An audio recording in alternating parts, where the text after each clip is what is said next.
Sorry. Hi, guys. Welcome to the show. I'm already laughing. It's kind of a good sign.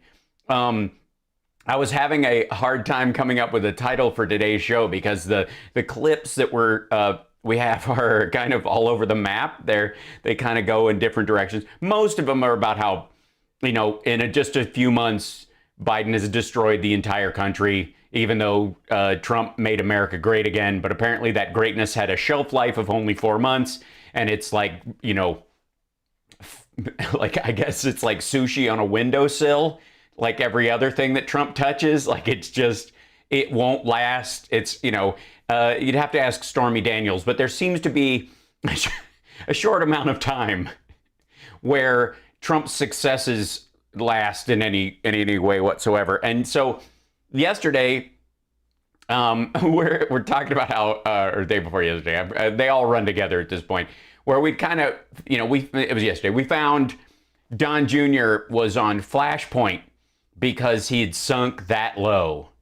And I thought it couldn't kind of get any worse. I really couldn't. And then, because there's a level of, obviously, I'm sorry, this is killing me. I have to show you this. But all right.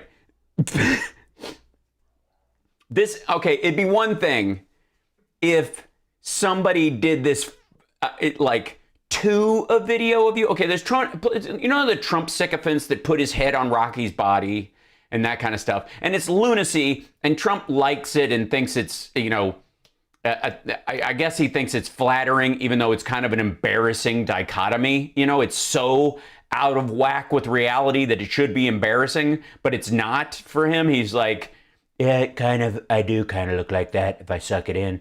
The same thing, at least you have in that moment that someone else did that and they weren't part of your team necessarily. It was just done to try. I'm sorry, I'm trying to keep it together. It was done by somebody in a way to be flattering to you, but you didn't participate you didn't sign off on it, right? And then we get to Don Jr.'s Rumble account, which is as bottom of the barrel websites go for being able to post stuff on or try to make any kind of headway on. And let's be abundantly clear. There is nothing per se that Don Jr. is putting on his Rumble that he couldn't get away with on a YouTube channel.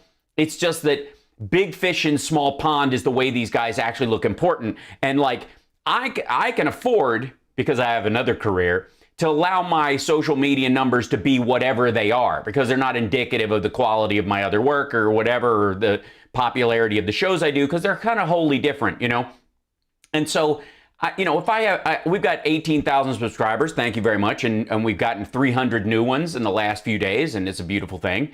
And don't forget to like and subscribe, infotainmentwars.com. But if I have numbers like that, and I've only been building this channel, we had less than 5,000 last year, and I do long videos. You know what I mean? This is a specialty act. I'm not dumping out these 3 minutes, cinnamon challenge things that spike your views. It's just not what I do, right? So it's expected that that I have the numbers that are legit, and all of them are real, and all that kind of stuff. And I'm fine with it. Don Jr. can't afford that because he'll end up having the same number of people I have unless he buys some. And that's incredibly embarrassing to them because they think King of the World Ma. So he's on Rumble trying to impress everyone. And so far, it's failed to ignite. There's a failure to launch in his Rumble experience, even though he's cranking out 2-3 a day. And so they thought maybe the problem isn't the content. Maybe it's not that he's a colossal bore, that he's living off of other people's talking points, that he's basically like I guess it wouldn't be he's not quite boomer age because he's younger than me. He's not even Gen X. I don't know what his age range is, but it's like a New York's third generation slumlord doing a shorter, tighter version of the Ben Shapiro show with an equally bizarre vocal tone, guys. So What could it be that's keeping him back? What's holding Don Jr. back? What is it? Clearly, it's been his thumbnails. Now, thumbnail game is a huge part of the social media thing. I mean, making some clickbait. CSL makes our thumbnails for the show, and it does a masterful job threading the needle between being, funny and in line with what I'm saying in the thing, and it not being false clickbait, just like somebody destroys somebody, which is the idiotic thing we hear all the time, because these destroyed people always just get up and go back to work the next day. I'm amazed that all these people that were destroyed are still working in every industry they were working in before. But this thumbnail game is next level. This is, ladies and gentlemen, if I may,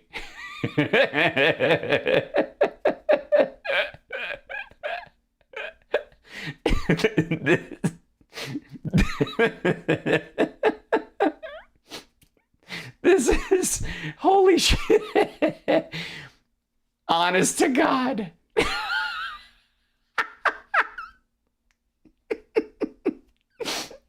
This is on his own channel. Now, if anything's going to make, look, I mean, let's break it down, because this is, I don't know even what's in this goddamn video. But the thumbnail is magic. There is a lot going on here. First off, we'll get to him in a second.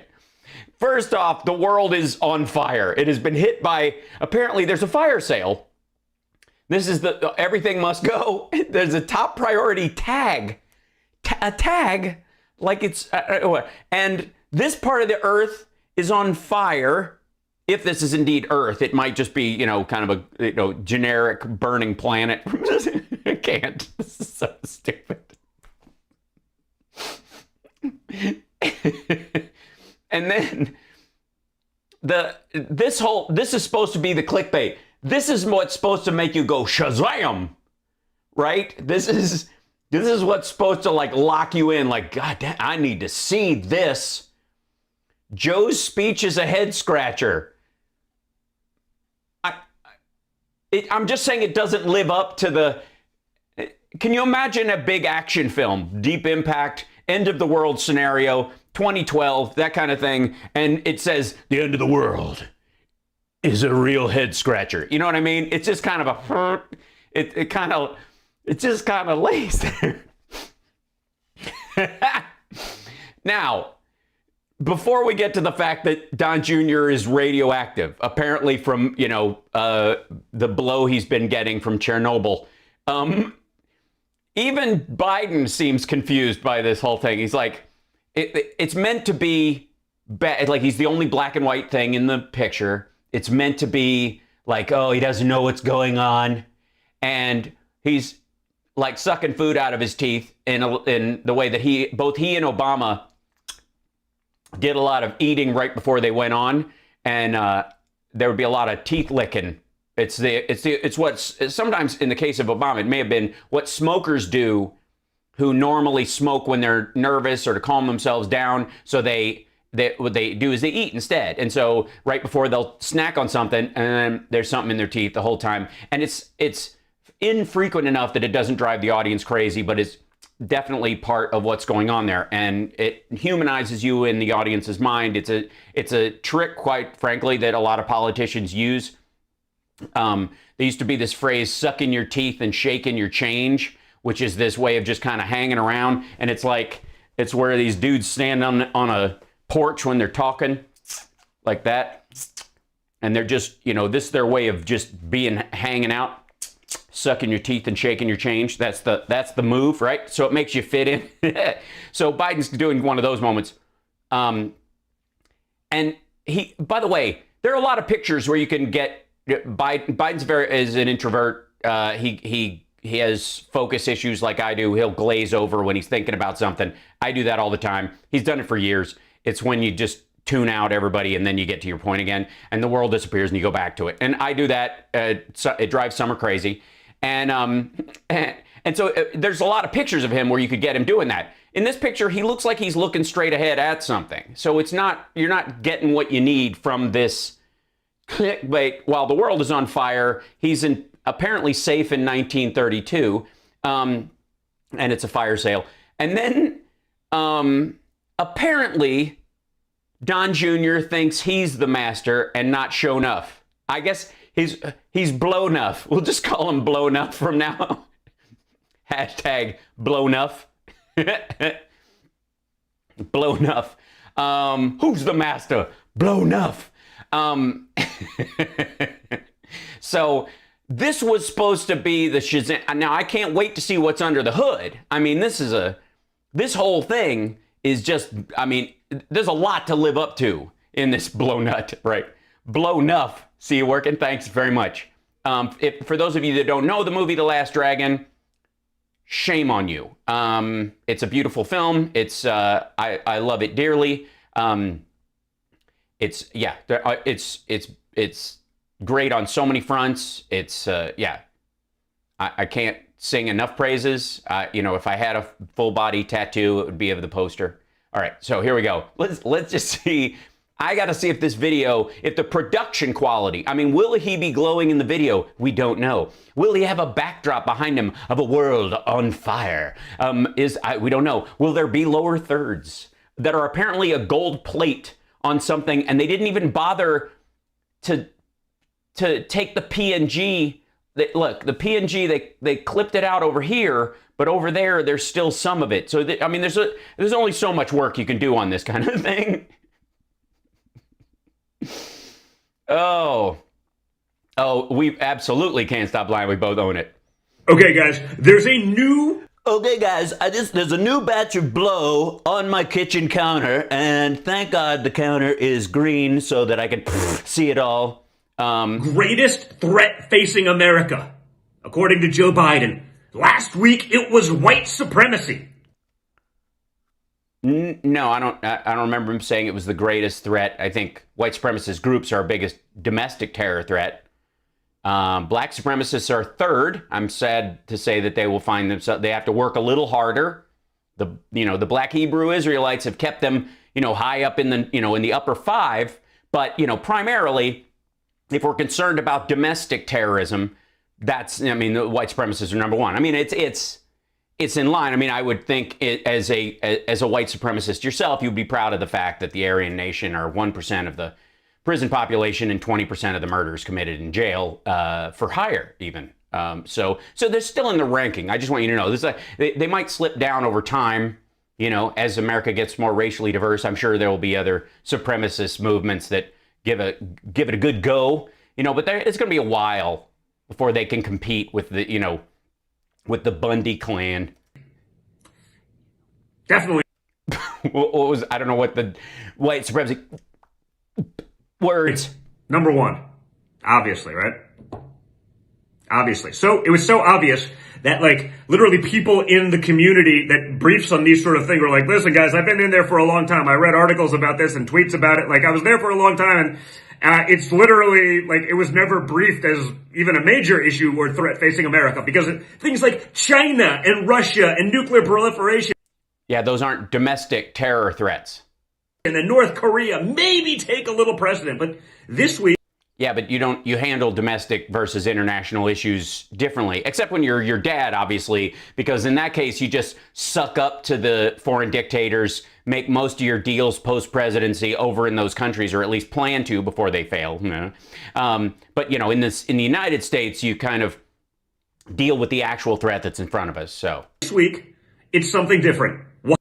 Or it might be that you, in cribbing your notes from wherever you are, I guess, and your dad's golf course right now, that there's a new hit point that everybody's doing. Let's see. Watch this clip and see what the new greatest threat is facing America. Commit to an ambitious climate action if we're going to prevent the worst impacts of climate change, limiting global warming to no more than 1.5 degrees Celsius. Lead the global transition to clean energy technology. When I went over in the tank in the Pentagon, when I first was elected vice president with President Obama, the military sat us down to let us know what the greatest threats facing America were, the greatest physical threats. Greatest physical threats. This is not a joke. You know what the Joint Chiefs told us the greatest threat facing America was? Global warming. Because there'll be significant population movements, fights over land, millions of people leaving places. Yeah. Yes, exactly. The displacement aspect of climate change in impoverished countries especially will create pop-off wars all over the place. Resource wars in and of themselves have been the most bloody in history, and when you have people losing land because the seas are rising and all that kind of stuff, you're going to have people kind of going, well, I can't have all my people dying, and since you live where the fruit trees are, I kind of need to kill you and take them. That's exactly what they're talking about, because it's not that the climate part of it will affect the United States the most. It's that the global threat caused by the rise of autocrats and all that kind of stuff, caused by these ever-tightening battles across the world, Trump D chess level stuff. This is because they're literally sinking below the sea in Indonesia because of the fights over what is arable land anymore. You guessed it, folks. Yet, I don't know why this is supposed to be exciting. He's very excited. It's good blow. When you got the blow, you need the blow. You need to blow the blow to grow. If you love to live, you live to love. You got to blow to the upper level. Global warming. Again. Yeah, no, the military conflicts caused by global warming. Because as we try to deal with it, I feel like, you're a simpleton. Of course, you're going to deal with it. Look, it's your video, and there's a picture of Biden looking out the window from when he was vice president in the White House. And the idea is, I guess this makes him look dumb because he's looking out a window and you have one behind you. And not China, not them building up a nuclear arsenal, not COVID, not anything. Well, the Chinese, one of the reasons they're building up a nuclear arsenal is not because of us. It's because of the wars over water they're having with India. The battles, the growing conflict there, and the idea that they may seize northern territory into Russia eventually because they're going to need that arable land because that big chunk of their country is desert, is kind of useless. And they're doing everything they can to kind of push as much on that as they can. But that's an issue. And so war will come because you have these kind of, does he not understand how famines cause conflicts? Yes, he's that dumb. Global warming. Now, maybe that's because Joe wants to distract from actual racism and actual seemingly white supremacy in his own family. Oh, this is the Hunter Biden using the word starting with an N and ending with an A in his text messages with his lawyer. We saw this stuff coming out of Hunter where he's dropping the bad word that you're not allowed to, I don't even want to allude to with the letter in it, but we all know what I'm talking about. Well, that's actually how you should talk about it. You don't reiterate the word. You say the word. You usually call it the N-word, and that's how it's discussed in polite company for many reasons. The biggest reason is that eventually one would hope that it, as a pejorative especially, it is removed from the vernacular and that children don't grow up around the word being said. It's kind of like when people say the big C instead of cancer so they don't scare the children about why mom's been at the doctor lately and those kind of things. Adult stuff, but I don't expect you to understand that. Okay? If I did it even remotely, I'd be canceled in 2 seconds. So maybe Joe... Yeah, if he had a government job or he was, he's running the company, he's canceled in that regard. Joe actually thought that white supremacy was the greatest threat facing America because he's surrounded by a white supremacist, perhaps his son. Clearly very free. So by the way, he's having a very hard time calling Hunter Biden a white supremacist because that would ingratiate Hunter Biden to all of his dad's followers.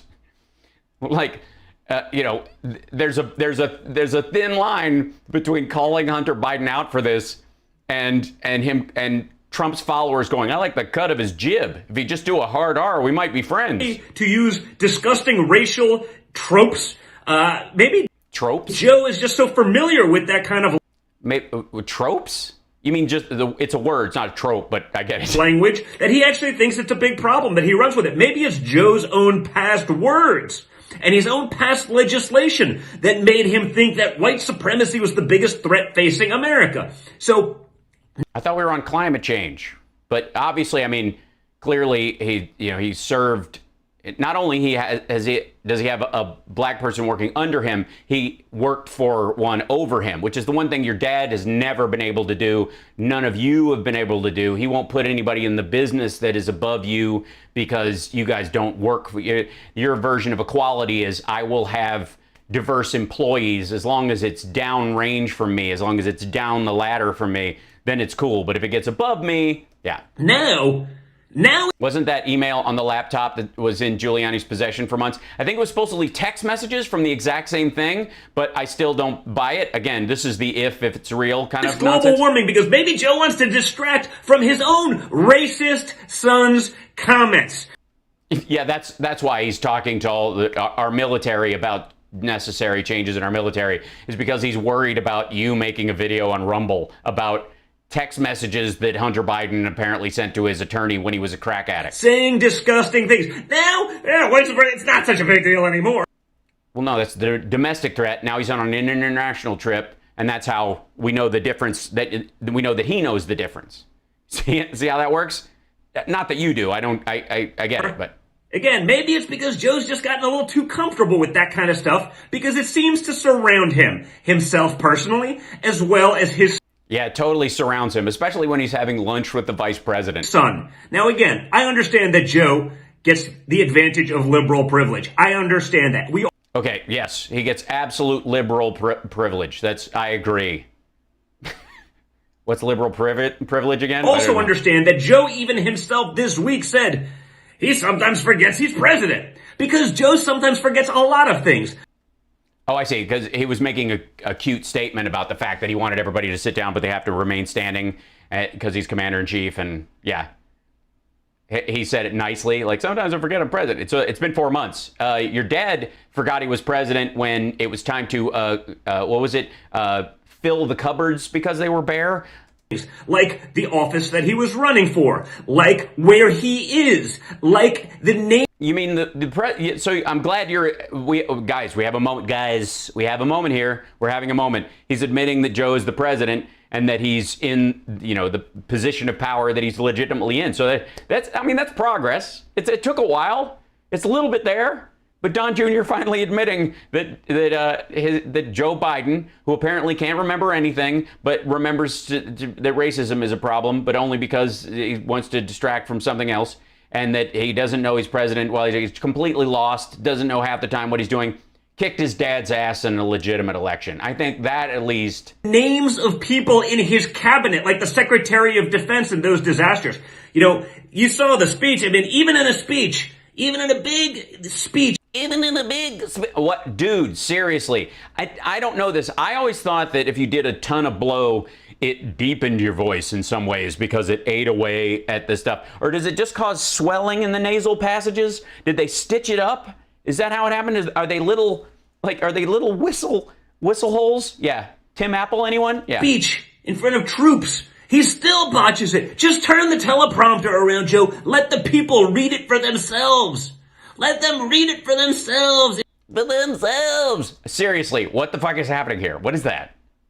What is it? What is his voice? It's like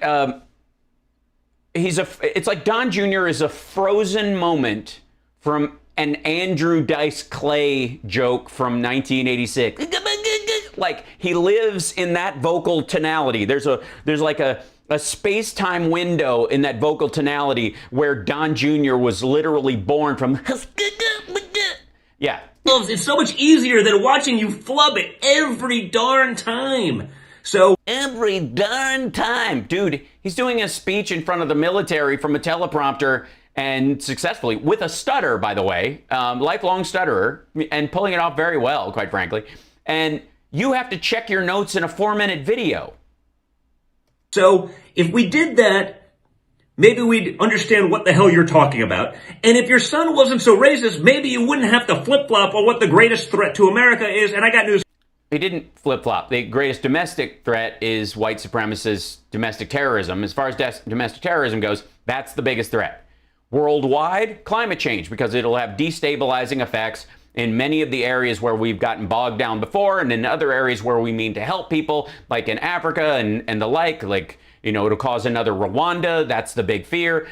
Most of those things are resource-based, and as resources get tighter because of climate change and deforestation and the rising sea levels, then you're going to have more of these wars pop off, and therefore we, as the United States, are going to have to participate, if not go fully alone, in helping deal with these things, either through our participation in NATO, in the UN, and on our own. And this is not, I don't know why this is hard. Any recent Kimberly Guilfoyle sightings? That's a good point, Bean Toes.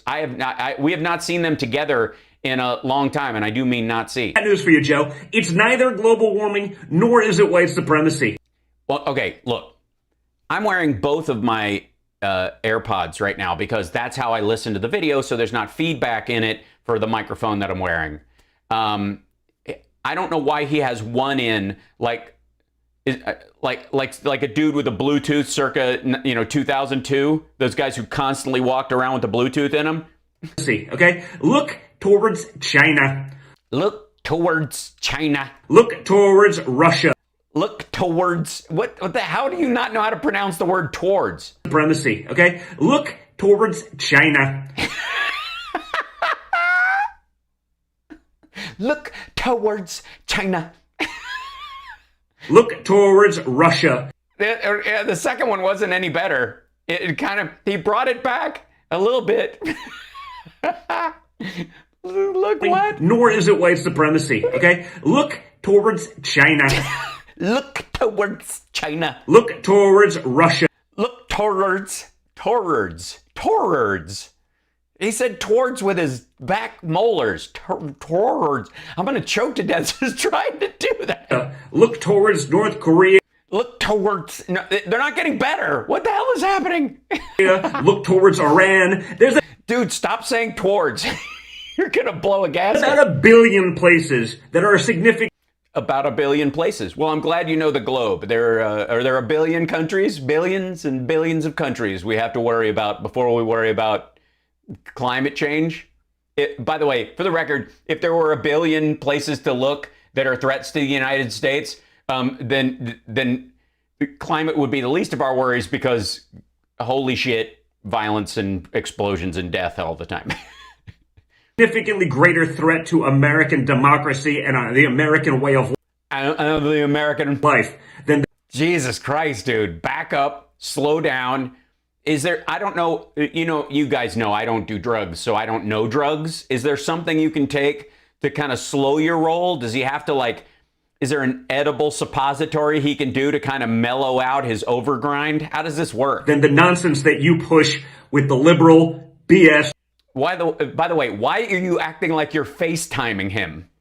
Who are you? You are talking to an audience, and you will never be heard by Trump, or by your dad or anyone in the family, much less the president. Your dad's not watching this, so why would you expect Joe Biden to see it? Yes, talking points on a daily basis. The only problem is no one in the media is going to call it out, so I'll do it for you. Yeah, thanks, man. Phew, if it wasn't, man, we're so lucky. Have a good one, guys. Have a good one, guys.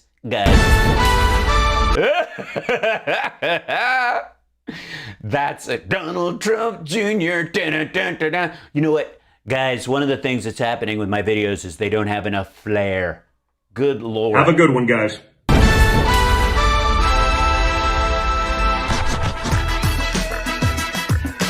I'm Donald Trump Jr. and I'm here to say that I want you to follow me on Insta today because I know what's going on. Yeah, I got gold fleck coming off my name. I gotta... Okay, guys. This is the one thing I will say about the Rumble stuff is that they do allow the thumbnails to sit on top. So, oh, that was a good one. All right. Thanks for that. Okay, guys. There's a new greatest threat. Go away. You don't get to do that twice. We don't deserve that. None of us deserve that. We don't need to see any of that again. That's just so. Obviously, there's a lot going on And you know how we talked about how there's a right-wing talking point that goes out. One week it's woke, next week it's critical race theory. The other one will be socialism. They'll rotate through and they'll go. They can't just dump them all at once because they'll lose their audience. It's just like which car do I chase? It's like a dog in a parking lot as everybody leaves the big game, as opposed to just standing by the street and watching for the one to go by, right? So they have to like strategize and send out all the talking points. And Donald Trump Jr. is probably the most obvious in that he reads from crib notes about this stuff, and they're usually from two other videos that either Glenn Beck and Ben Shapiro have done around the exact same thing, because they're taking the same. There's this weird circular news cycle thing that they do, because they all kind of have to powwow about this to get it out, because their audience is, if they lose them to the Arizona recount nonsense, they're just stuck, right? So the death of America storyline is that America's over. And that's because by not putting America first and using the America first language, that's Biden putting America last, right? That's not America is first. Therefore, it can be the leader of other countries and gather people together in a coalition and be able to delegate authority and work cooperatively with partners that are smaller countries that do not have the economy of the United States or even the population by any measure. So they especially our European allies, European Union being what it is, that's not NATO in full and blah, blah, blah. So, but this is the big story. And Fox, obviously it takes a little while for it to trickle up to Fox, right? That's what we know about these talking points, is that they start in these little fringe areas, and then they go, oh, this one's good. People are reacting to this. And then they send out the memo. Everybody touch on this thing, right? And so the idea is that because America is taking the lead in building coalitions, that is somehow America last because we're operating cooperatively. Like these are literally Fox News, especially, is a group of people who don't play well with others. And when they put together, I think it's the five. Look, you can trust the five. It's so weird. It's such a weird. Anyway, so here's Greg, who, for the record, I did red eye a couple of times with them they stopped having me on because I called out their sort of miserable, nearly going postal producer on that show as being like the darkest human being I'd ever been within 10 feet of, because he was just. There was like this bitter aura coming off of everything he said, and everybody there knew it and felt it too. And so yeah. So, and needless to say, now they don't have anybody who's not a friendly on. This is the one thing that Fox has totally absorbed from Newsmax. Kiss the America First agenda goodbye. It's now. All right. Yes. Kiss it goodbye. There's no more America First. We're now America Lizzie. Windmills, solar panels, and China eating our lunch. President Biden is in England this. By the way, if you'll recall, on Fox Business, same day this video comes out, Maria Bartiromo is saying that China's worst nightmare has happened because of an executive order by Biden and a bill the Democrats floated through and got passed in a bipartisan nature through the Senate, and is now going back to the House for final changes, and it will pass and it will get signed by the president. And the only people that voted against it were Republicans. This week on his self-proclaimed America is Back tour, he's set to meet with top allies at the G7 on ways to counter challenges and threats from China and He's not said to meet. He is meeting. Yeah. Russia. Our top general issued a warning today about Beijing's increased military. Beijing is Beijing. All right. I'm not familiar with that locale. Capabilities. And the FBI director says cyber attacks pose a serious threat, while American companies are facing a barrage of hacks coming from Russia. But yeah, they faced them last year too, but the Trump administration didn't give a shit. And the new ransomware task force has recovered the first money via Bitcoin from any of these ransomware things. And all of the technology to make it possible was available last year and the year before that. But the president claims this is what we should be worried about. Oh, so they're going to the climate change thing? When I first was elected vice president with President Obama, the military sat us down to let us know what the greatest threats facing America were, the greatest physical threats. This is not a joke. You know what the Joint Chiefs told us the greatest threat facing America was? Global warming. Yeah, so it's going to be the same points I made before, just, yeah. Only reason he said this is not a joke, because even he knew it was a joke. That is so, it's interesting how you can like take a phrase and you just turn it on its head. It's masterful. See, because that, guys. To state the obvious, global warming can't unleash bioterror. Does everyone on the right suck helium before the show? I don't, is it a certain drug they all take? I don't understand. Does everybody, I mean, it's Don Jr., it's Shapiro, it's Mark Levin, it's Gutfeld, like everybody, I don't, what is that? There has to be something genetic. Terror, shut down your grid, tamper with your food supply, or fly planes into buildings. Of course, Biden said... I'm sorry, was there a Democrat president when planes were flown into buildings? Something completely different when he was running for president.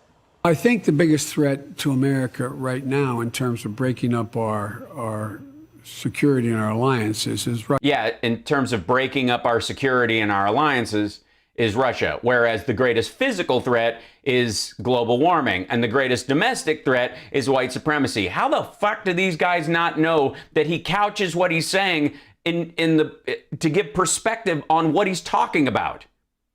The president deals with multiple fronts. This is so bizarre. Is Russia. What happened? Yes, in terms of breaking up our alliances, dipshit. To that guy, maybe that guy is talking about breaking up our alliances, and that Russia's entire goal is to break up the democracies of the world and separate them and undermine them. I swear to God, how do they play these clips and not go, oh shit? Maybe that's what that look on his face is. Maybe Greg has that look on his face because he knows whatever he's about to say is complete bullshit. Global warming fried his brain. Dana, while you were listening to that tape... I mean, sarcasm. It's what idiots have instead of a sense of humor. What did you say to me? I said, this is offensive. Yeah, you said it was offensive, and you said it with yeah, so offensive. Thank you, Trayvon. My word of the day is Hegelian dialectic. I appreciate that. Guttural growl. You should hear it. Yeah, it's pretty. It is pretty amazing. And also, thank you for pointing out my real estate license. Apparently, people have taken this very seriously, and I'm being asked to lay out what my goals are. It's great to have a backup career, Dana. You never know what the show. And by the way, why are you guys still social distancing at Fox News when all of your hosts are pushing back on social distancing? Is it a corporate decision upstairs? Or are you just trying to put on a good example? Are none of you vaccinated? And therefore, certain hosts won't come on because they've got 3 anti-vaxxers and 2 people with, people at home who have comorbidities who are like, these assholes might give this to me and I might take it home even though it might not hurt me. If I'm in the 4 to 6% who can carry it around, just my luck, my grandparents are killed by Greg Gutfeld being an asshole. The show's only been going for 9 years. They said it would be 5 weeks? Yes. Here we are, but you never know. This is true. Okay, so... Yeah. Oh, yeah, existential threat. There are people who will say that climate change is the number one issue on and that their biggest worry. And I know that the military takes the issue seriously. However, why do they take it seriously? Do they take it seriously because they're worried about soldiers getting wet? Are they worried about the boats not, running aground because they have to go too far inland or some shit? Well, what is it? We also are dealing with the fact that it's like everybody knows that we're in a second Cold War with China, but no. Yes, right. But that's not a physical threat. As a matter of fact, that's specifically Cold Wars of this type, especially cyber warfare, which is going to be, World War III is going on right now. It's a cyber war, period. And it is arguably more dangerous than nuclear war as far as it being able to pop off regularly because there's no ancillary damage. It can be the sort of modern version of chemical weapons because you can starve people out You can shut down hospitals and those kind of things, killing lots of people, but not destroying the infrastructure, which is what chemical and biological weapons are ultimately for. The reason, the Geneva Convention put all that stuff up is that at least when you fire a missile on another group of people, when you're supposedly going to take their land, you have to deal with building the buildings yourself instead of going, wow, those people have a lot of nice stuff. If I could just get rid of the people only, that would really serve me. And the ease of that in modern technology, don't get me started on CRISPR-Cas9, is very frightening. So cyber warfare, especially when it comes down to shutting down food processing plants or hospitals, and blanking medical records and all those kind of things, making larger groups of people die, you can lower the life expectancy of an entire country if you chip away at it enough,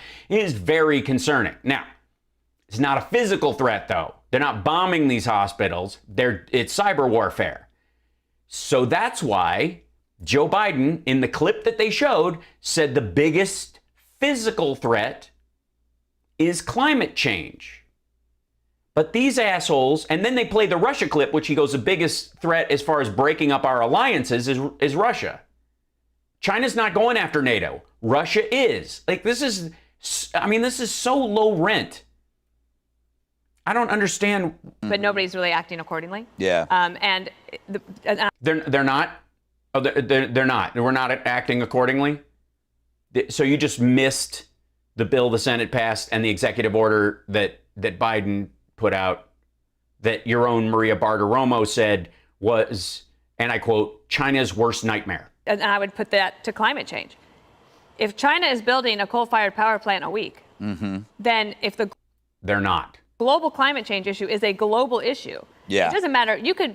Can I say that PISSING in the wind? Yes. You could say pissing in the wind, I think. Yeah. Pissing in the wind.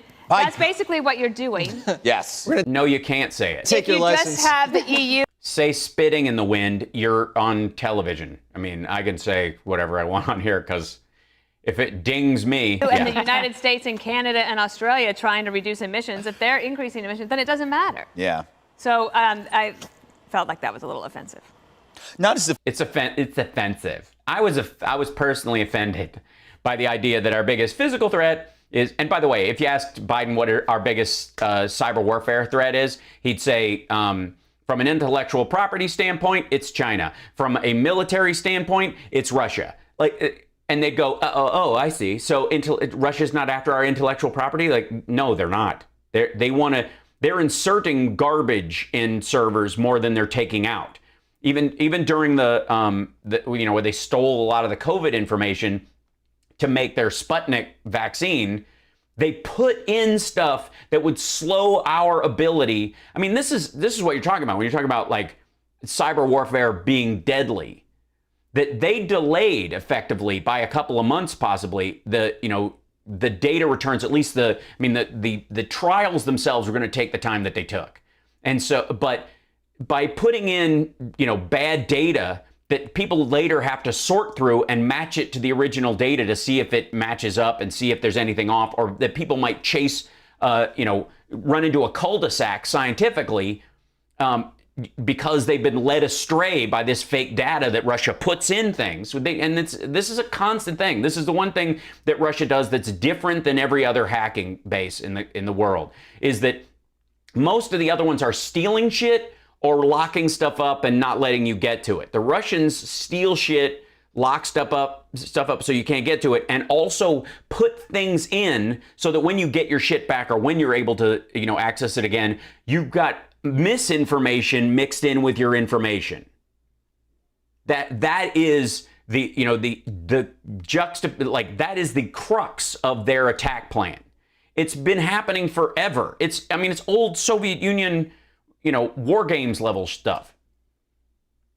And I did say stuff, by the way. Yes. Not as offensive as using that language, but I'm sure the children at home are very happy to learn how to spell a filthy word. Jesse, how stupid do you have to be to say right? To watch someone say physical threat and name someplace, say domestic threat, name one thing, and then say,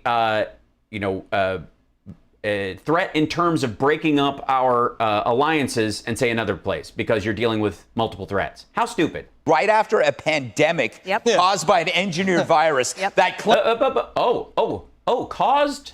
That's fascinating. See what I was saying about how long it takes for like the fringe stuff to work its way up to Fox?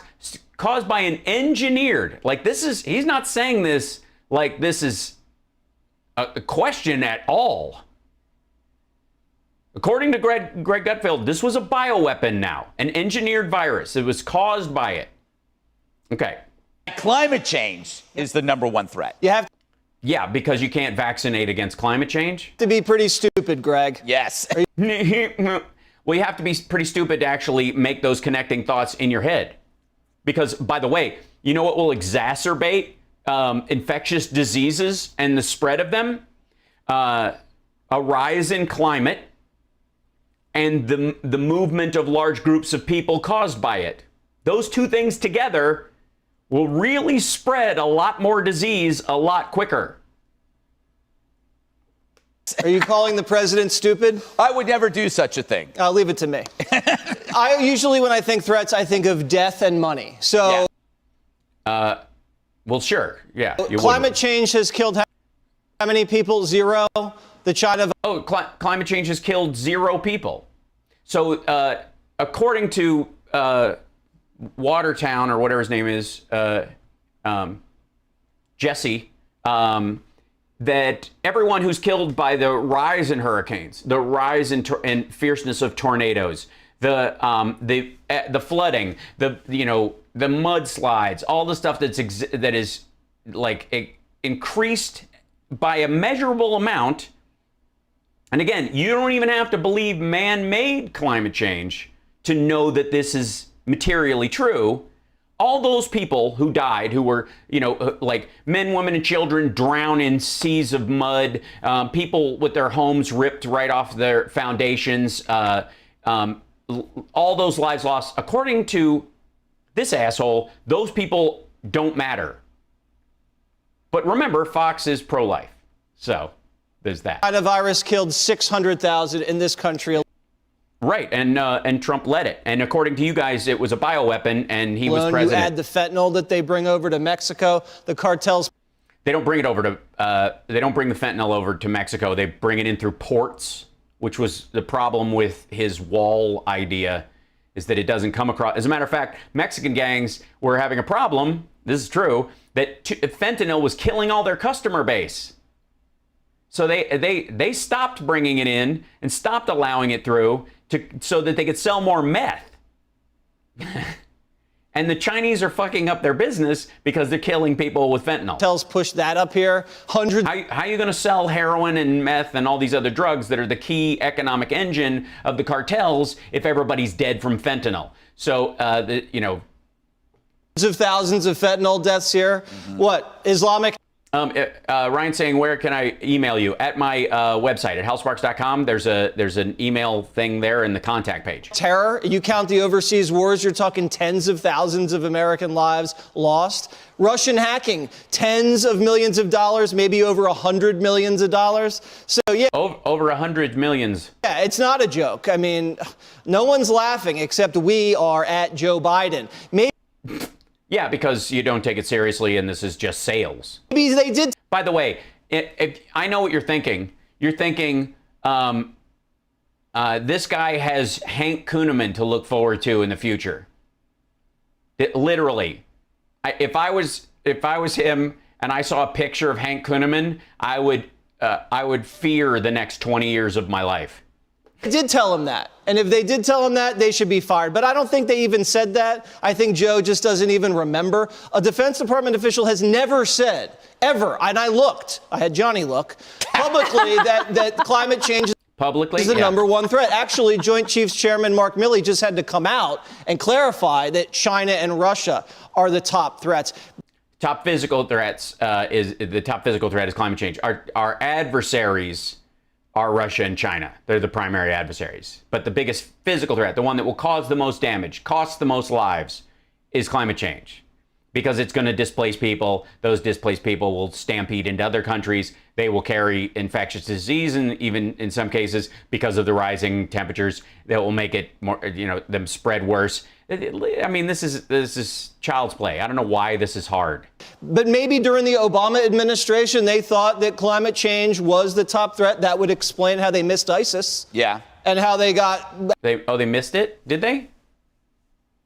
Really? Was it because it was Trump who wanted to pack up and leave early? He was like, we got 70% of ISIS, and the generals that were put there under Obama, quite frankly, in charge of that, were like, nah, we need to finish the job. How the Russians and the Chinese hacked us to death. But we were hacked to death. Oh, I didn't realize these are hatchet gangs. We're all dead now? I didn't realize. This is great. America has died, and it's been hatcheted to death. I think Joe tries to elevate the threat of climate change to distract from the real problems that he's bungling, right, like the cartels, like the cyber terrorists, and like China and Russia. So it's just kind of a deflection. See, why would he? You'd see the deflection would be the actual bills that he put out. You could argue that the executive order would be a way to tamp down that particular thing. In particular, the threat from China and, of course, cyber warfare. And the ransomware task force that he put together that actually recovered money via Bitcoin caused a huge drop in Bitcoin. One of the biggest reasons why Bitcoin and Doge and all these things have lowered lately, and they will rise again because they'll go back to work, it's because a bunch of criminals got out of the business immediately because they thought it was safe and untrackable and all this stuff, and they realized it ain't. And so they moved to something else in a panic. They started, diversifying their holdings again. So they moved a bunch of stuff out. Deflection, and it's weird. It's weird because it's not weird. Your inability to comprehend language is weird. Because he can't keep track of all the threats that he's listed. Last time it was white supremacy. That's the domestic threat, right? I think you guys can't keep track of the areas that he's discussing. Would be the issue. They should combine the two. I was thinking about that. Combine white supremacy with... Here, this will be a joke. This will be a good one, too. And he's been wanting to do this one. They talked about this in the green room before. Climate change. Call it, what do you call it? White weather. White weather, yes. See, they were talking about it before, and one of them was supposed to remember it, and the wrong one remembered it. Very dangerous. Global whiteness. Global whiteness. Jessica, you were scowling at me because you find that offensive. You can believe that climate change is an issue, but still see this as absurd. Yeah. Because climate change, people are working on it. You can work on it over time, but it is not intentionally. It's not an intentional and immediate threat. So no. The solution needs to be immediate, because if you don't start working on it immediately, it will fail in short order. And the longer you wait, the closer that crux point gets. And so it requires depth of thought, of which Greg is materially incapable of. I think that's the problem when sensible people hear this. They're going like... Sensible people are wondering what the silver ring on your middle finger is about. Are you having a fight with your wife? Or can you not count left to right? No, they're not. Climate change isn't trying to kill us. Over 100 years, an incremental increase in Celsius could be an issue. So I think that you can obviously pack climate change into this larger discussion of threats, obviously. And I did think that Joe Biden was right on the campaign trail to call out Russia specifically and to have tough talk about China. And we all remember Barack Obama when he was debating Mitt Romney said, Yes. like the 80s called and they'd like their foreign policy back, et cetera. But there are people today in our country and all across the world who do wake up completely frightened of climate change. There are people who are in the way of flash floods, people who have been wiped out from hurricanes. And he's not buying it. And he also thinks that that's where poor people live and they deserve to drown because Jesus. Spend billions and billions of dollars here through dressing in the back of an Uber is rough. FEMA and other organizations to rebuild cities like Houston, to rebuild Florida after, don't look at me like that, Jesse, it's true. It's all, yeah, DeSantis is dealing with this and the mayor of Miami is dealing with this. The water rise there is horrifying. I'm just trying not to interrupt. Because that has nothing to do with climate change. Of course it does. No, it doesn't. No, even the government data refutes that. The government data by pro-climate change people say that extreme weather is not correlated with rising temperature. Actually, that's true about hurricanes. Greg's right. Yeah, it's in there. And even the brush fires. Yeah, but the rise in hurricanes, it's the intensity of the hurricanes, not the volume, even though the volume has been going up. And again, we're talking in Miami, what she's talking about rebuilding it has to do with the rising sea level, not with hurricanes. Are declining over time compared to, say, 100 years ago. I don't mean to poke a hole in your theory, but I do. And I'm thrilled for you to do it. And I'm sticking to my guns on this one, actually, because I'm going to pull up State Department reports that have come out under the Obama administration and the Trump administration, where Mike Pompeo, who didn't want to have to admit it, had to say, yes, refugees are leaving their home countries, especially in the Middle East, because of the effects of climate change.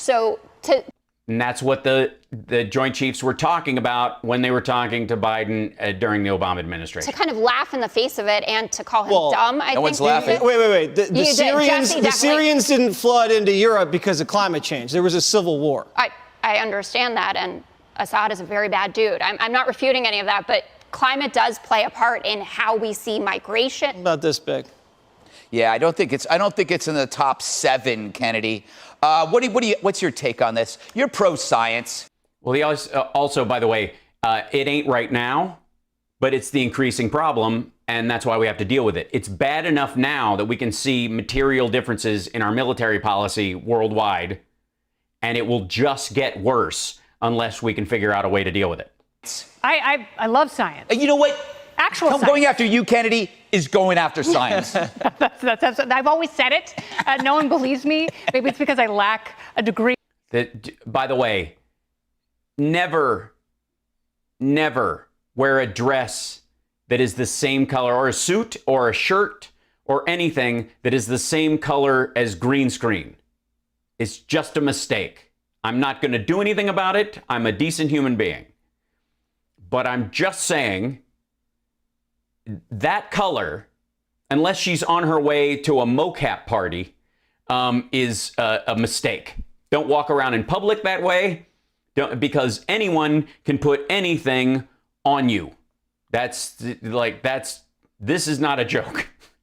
Degree in anything scientific. Yes, that is Kennedy from MTV back in the day. Yes. Is absolutely right. It's all about China.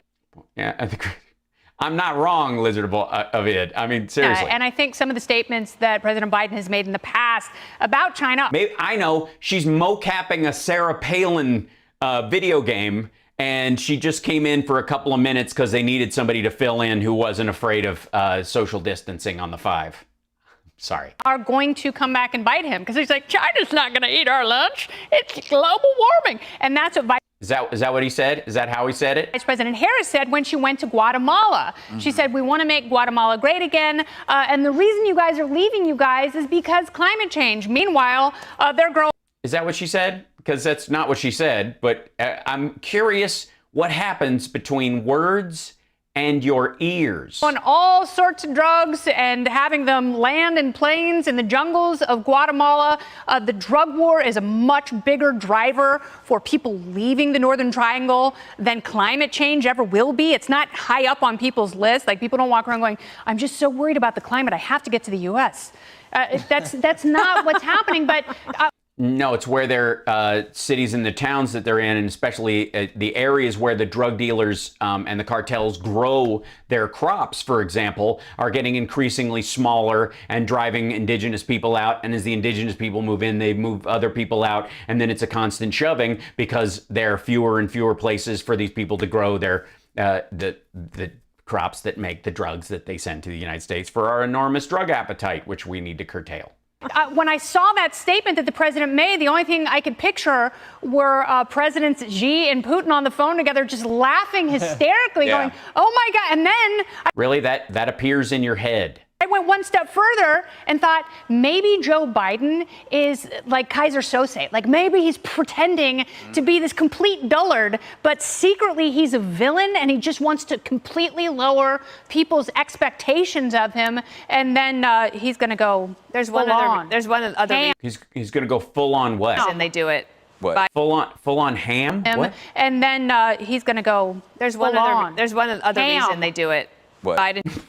What? What is full on ham? Is that what something the kids are saying today, Kennedy? Full on ham? Did it and then last. Sorry, Cam, did you say something? You okay? Excellent. Thank you. According to my 10-year-old, full-on ham is something that kids say these days. Putin did it. He said that climate change big. Thank you. I'm glad I have a focus group right on the other side of the wall. Important issue. You get adoring media coverage. Yeah, it's so It's a easy. cover. Oh, maybe I should start pushing climate change. Give that a shot. It helps. It's like- your book. It's not going to help. Wait till your book comes out. Jesse. It's like I'm long gone. It's like the equivalent. By the way, if it's not abundantly clear, none of those folks there like Jesse. And Greg is only slightly more liked than Jesse because he's just shy of hated. And Greg wants to be Jesse. So in case you want to know the kind of emotional bounce around in this group of people. Equivalent of posting thirsty pictures on Instagram. Yes, Cam's my kid. He's in the other room. He's playing while I'm working. That's how life works. The political equivalent. And way to spoil the finale of All the Usual Suspects. I didn't Was that the name of the movie? All the Usual Suspects? say who it was. Yeah, just that's a dullard. probably one of the best movies ever. Was it Kevin Spacey? Wow. Hey, Sean Hannity here. Hey, click. Oh, it's charming. It's charming how they all deal. Hi, Sean. I'd listened to your little pitch for the Fox News YouTube channel, but I already have to subscribe because of the work that I do, and I don't like it, and I wouldn't recommend it to anybody else. It's embarrassing, and I love the fact that you're hawking it though for the network, because it's curious to me. As I've met, I think it's Chris Hayes who does it for the MSNBC channel and one other, but Rachel and Lawrence don't have to do that. They've got big kid jobs, and so having that you're the one that has to do it. That means, I guess, what you're Chris Hayes to Tucker's Lawrence or something. I don't know what the pecking order used to be, but apparently they're making you do the big sale. Maybe they bought you another house in the Hamptons to do this, as they moved Tucker over to Fox Nation a couple times a week, so they didn't have to give him a raise on the regular pay scale because it was in violation of your contract. So the five are some of the most miserable people you will ever encounter in your life.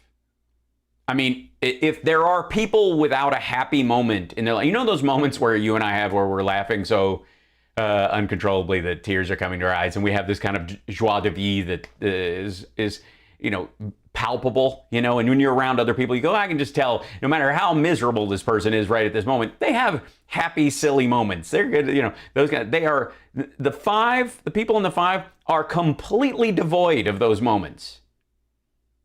Seriously, especially the dudes. It's awful. Thank you, Robin. I appreciate this. He will appreciate it.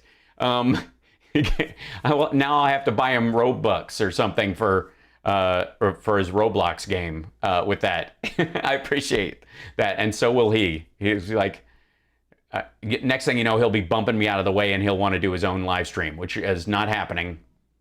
Just saying, I don't need the competition. The kid is charming as hell. All right, so let me bump off, and I'm trying to do a thing where I want to start each clip with something that's a clean cut so that these videos are easier to put together, Lion. So maybe that helps. I'll go back to just me before I lead into what the next thing I want to talk about.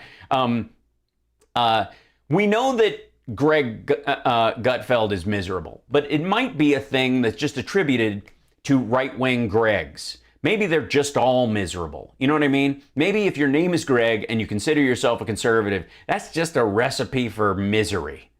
Because Greg Kelly is miserable, as we've noted before, and his newest video, I have a feeling, is going to be one of the most miserable experiences of his life. Literally the name of this video is, and this is on Newsmax's own channel, is I Read Obama's Book So You Don't Have to, Greg Kelly. Now, do I really think he read it?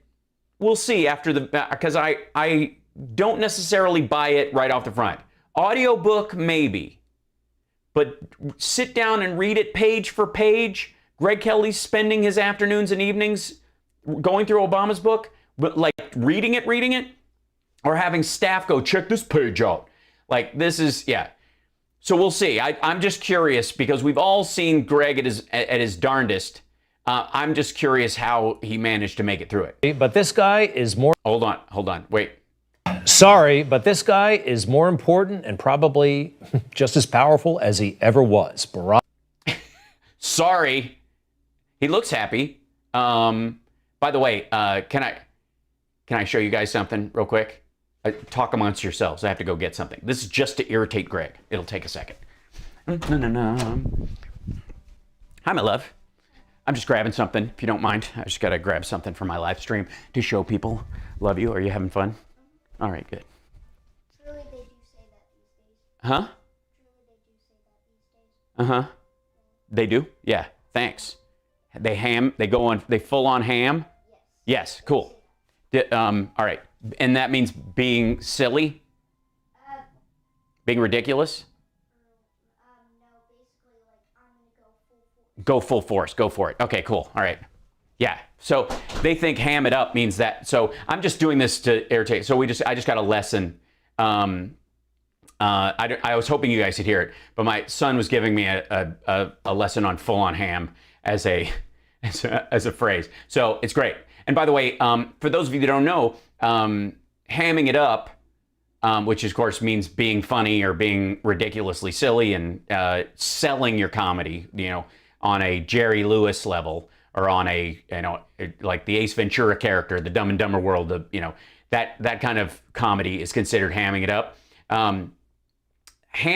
Calling a comedian a ham actually comes from vaudeville, from minstrel shows, when they would wear all this makeup, and they would and clowns would also do it. They had that problem as well. So it's not just minstrel shows, but minstrels and clowns would both use ham fat to get their makeup off. And so they were called ham fat men. And then it's just shortened down to ham after a while. Yes, but God bless you. This is just I have one of these. He looks nearly as happy right there. This is my Obama head bust that I have, that it's lovely. And I bought it when I was in DC and during the Obama presidency. It was really cool. And I have that in my home. It goes right next to my Buck Stops Here Truman desk plate that I got at the Truman Museum. And I also have a ginormous Obama portrait that I'll show you guys sometimes. Again, just mainly as like a warning for people who enter the house. Yes, I did pay for it. I own it. It is mine, and you can't have it. So yeah, there you go. Barack Obama. Oh, that's who he is. I was mixed up for a second. I was like, okay. Things I've learned about him. Number one, he is running the country.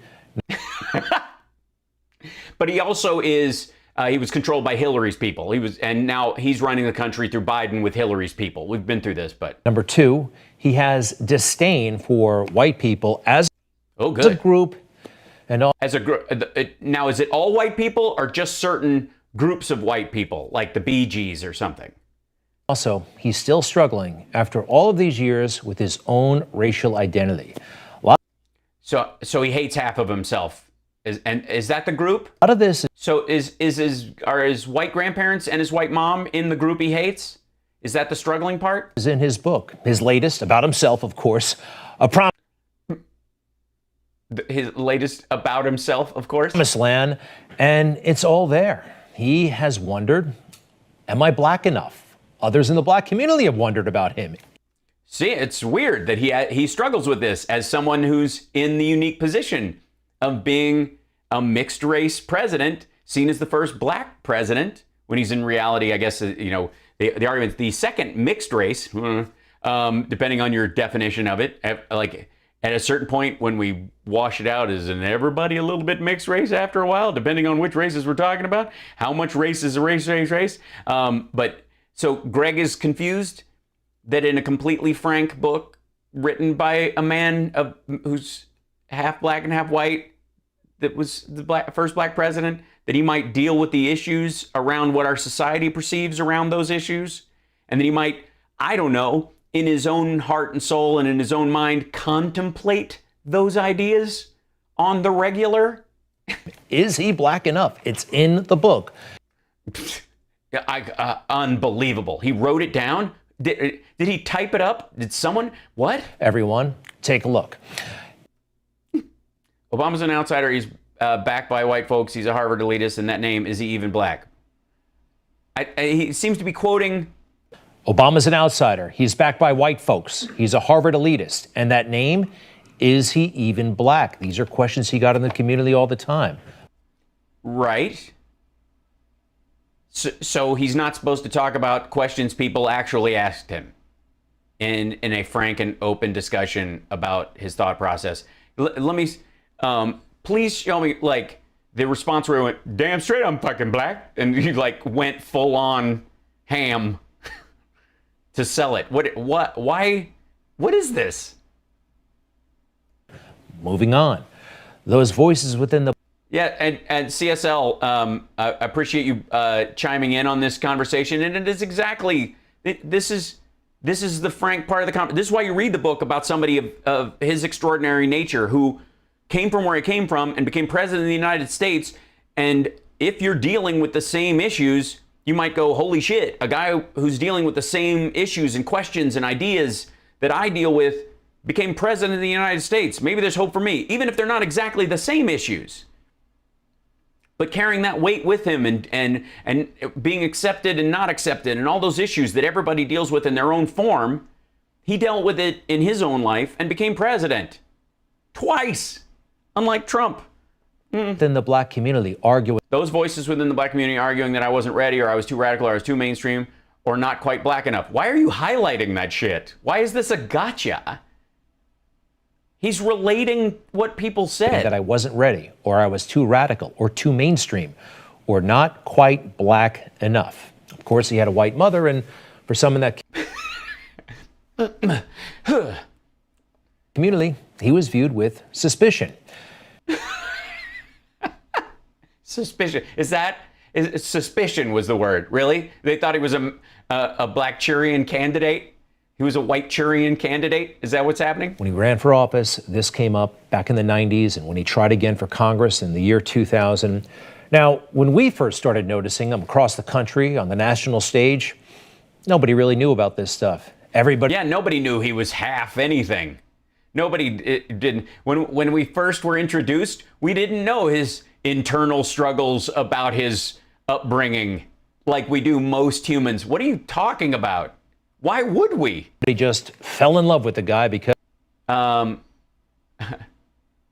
you, Andrea. As well. Putting that there. He was a dynamic man, great speaker. Still is. Speaker. And yeah, I have to say something. There's some distinction between these and the Trump rallies that are kind of interesting. I don't know quite what it is. I can't put my thumb on it. Oh, the kind of beauty and spontaneity of it. While it seemed like he was not afraid to say things that a lot of people knew, but were afraid to say. What? Yeah. So Obama's remember when he was like Archie Bunker? Especially about the status of the black family and what was happening in that community. Yeah, he still does. It's still a concern. You're going to play the clip? Too many black... Too many fathers are MIA. Too many fathers are AWOL. You and I know this is true everywhere, but nowhere is it more true than in the African-American community. We know the statistics that children who grow up without a father are 5 times more likely to live in poverty and commit crime. They're 9 times more likely to drop out. Hold on one second. Out of total respect for my president. Cam, love you.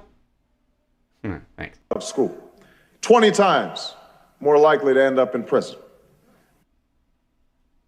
This was powerful stuff.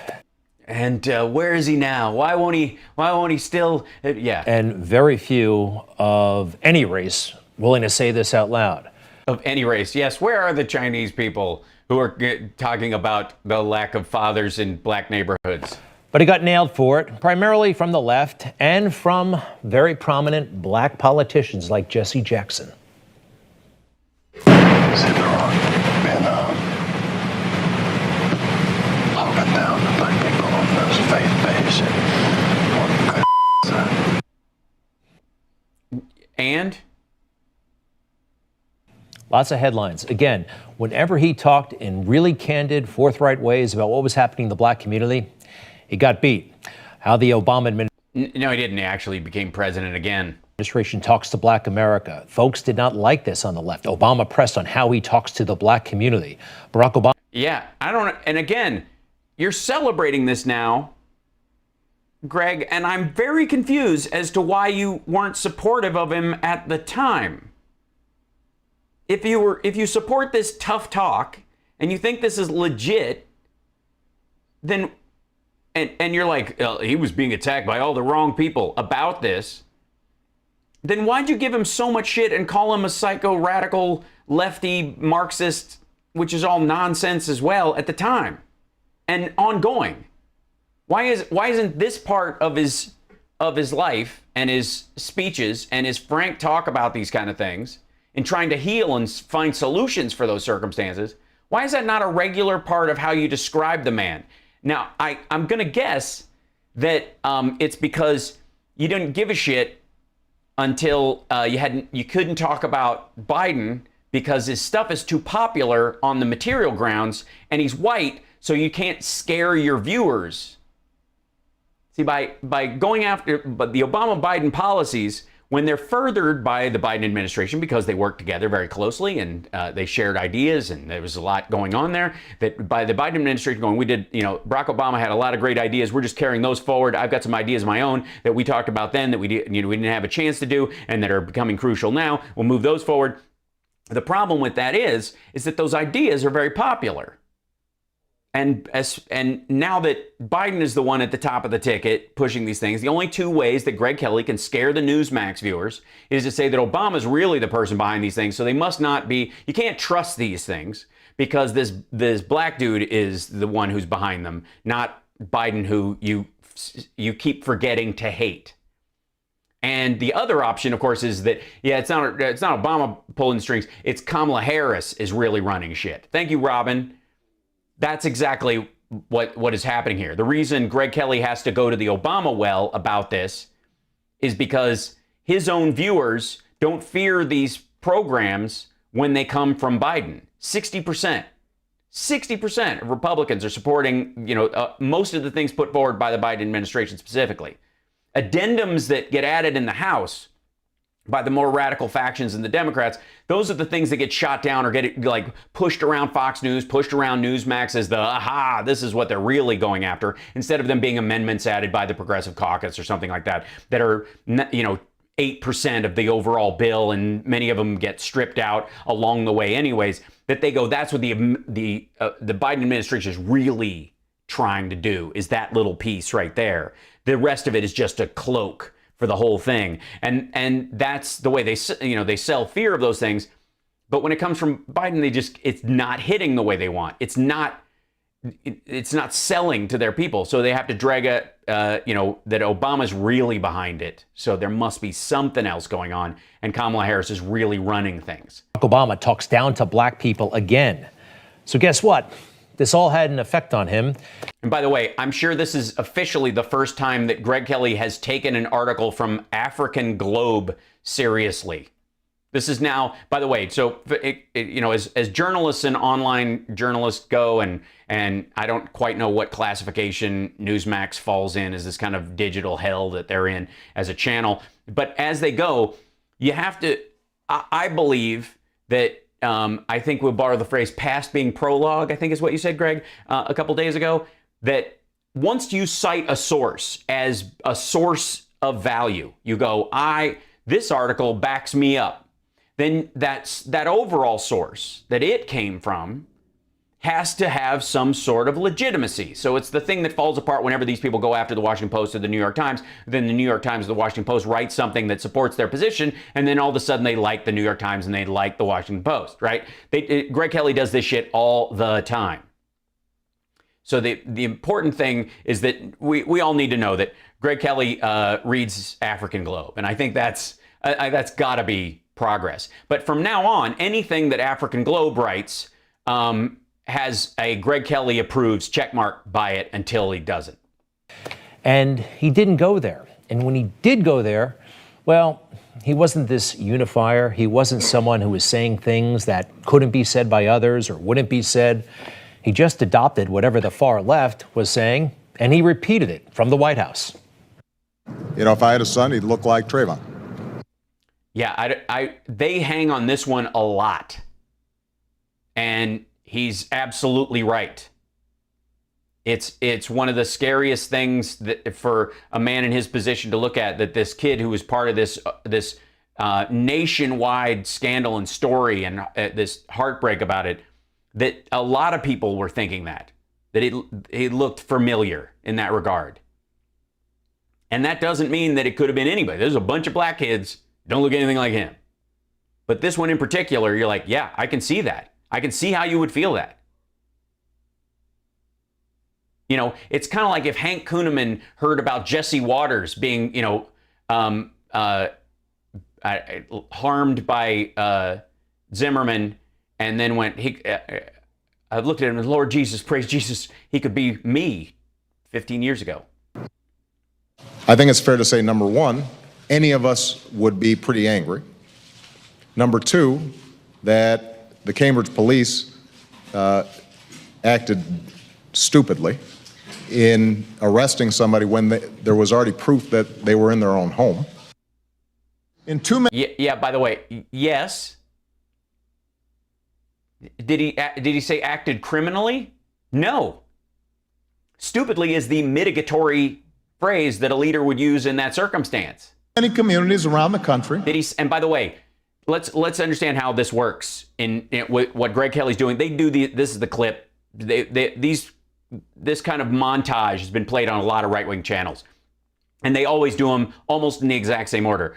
The difference between saying the Cambridge police acted stupidly is saying, instead of saying the police, so you're not talking about police in general, you're not generalizing about this, you're talking about a very specific, narrow point, and then saying that they did something stupid, which was apparently different than ignorant, because ignorant means you don't know, stupid means you knew and you did the wrong thing anyways, which is stupid. Whether it was criminal, whether it was maliciously done is another conversation entirely. The president doesn't go there. He says stupidly. The rest of the country was actually speaking way further. I don't know why this is cribbing from the left. A gulf of mistrust exists between local residents and law enforcement. Yes, this is true. Too many young men of color, dude yells right, feel targeted by law enforcement. Guilty of walking while black or driving while black, judged by stereotypes that fuel fear and resentment and hopelessness. Yes, that's also, again, this is like the Biden clip we were watching that the Five played and that Don Jr. played, is that he starts off with too many young black males feel this. Is there a material guarantee that in all these circumstances that it's a reality? No. But one of the things about the messaging of it and the experience of it is that a lot of them feel this way, and therefore this leads to an overall distrust. And so somewhere between the distrust and the genuine circumstances and, misunderstandings or habitual criminals crying foul and that kind of stuff, all in there is this mix of a solution around that feeling, where you need to build trust between the community and law enforcement. That's why they started the COPS program. That's what happened during the Obama administration. Trump scuttled the COPS program almost immediately, within a year. And that program, more than likely, would have protected George Floyd's life.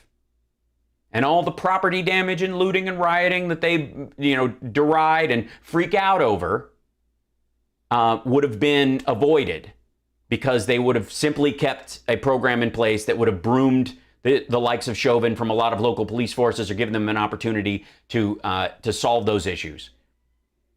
So, this was the style of his rhetoric. It was not what he was saying back in 2008. It's what far left part. His responsibility as president was to build that trust. It isn't either or. Both of those things are true. He didn't shy away from the fact that fatherlessness was a problem in the black community, but it also was aligned with the other things that he was saying about distrust in the community and people and the school to prison pipeline and having to deal with that. And one of the reasons why there's a lot of fatherless homes, you can have an outreach to fathers that leave and bring them back, or you can try to teach young men as they're coming up to not leave when they have a child. But the one thing that's all malleable and societal, and that has nothing to do with government action in a lot of ways. But if you're putting a bunch of them in prison for just having weed, for example, for lengths of time that remove them from the household during crucial years while their child is being developed, and somebody else steps in while you're gone, or you're in prison for 3 years or 5 years for personal amounts of drugs in these states where you weren't involved in other crimes, that creates the problem and then leads to that ever-growing distrust. It's a societal problem. It requires societal practice to fix it. And so what he's saying there isn't in contrast to what he said on the campaign trail. It was complementary to it, and the holistic approach necessary to deal with a problem as big as it is.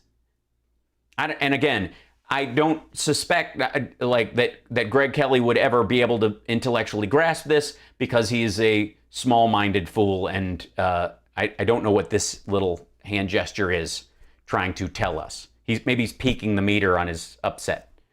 Far left wanted to hear. They didn't want. What did the far left want to hear? The far left wants to hear abolish prisons. The far left doesn't want you to build trust between young black men and the police department. They want to defund and get rid of the police wholly because they were slave catchers originally. That's what the far left wants. The 3% of people who are yelling that make 30% of the noise about it. They don't want to build trust between these things and because think about what he's saying.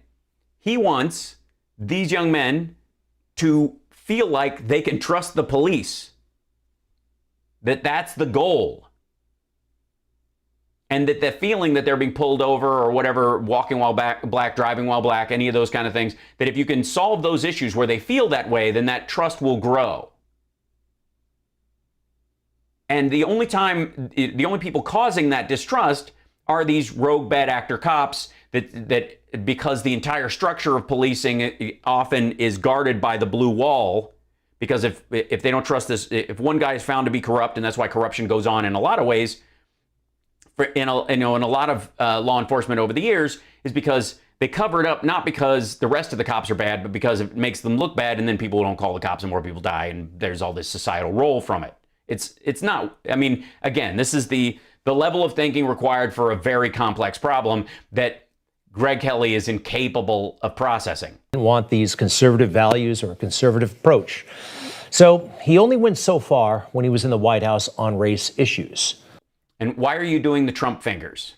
But now that he's out of the there's a lot of paralleling with what he's trying to do. I mean, it's like I don't know if it's a puppet show or you were a cheerleader. White House, and we have an empty shell of a man in the White House.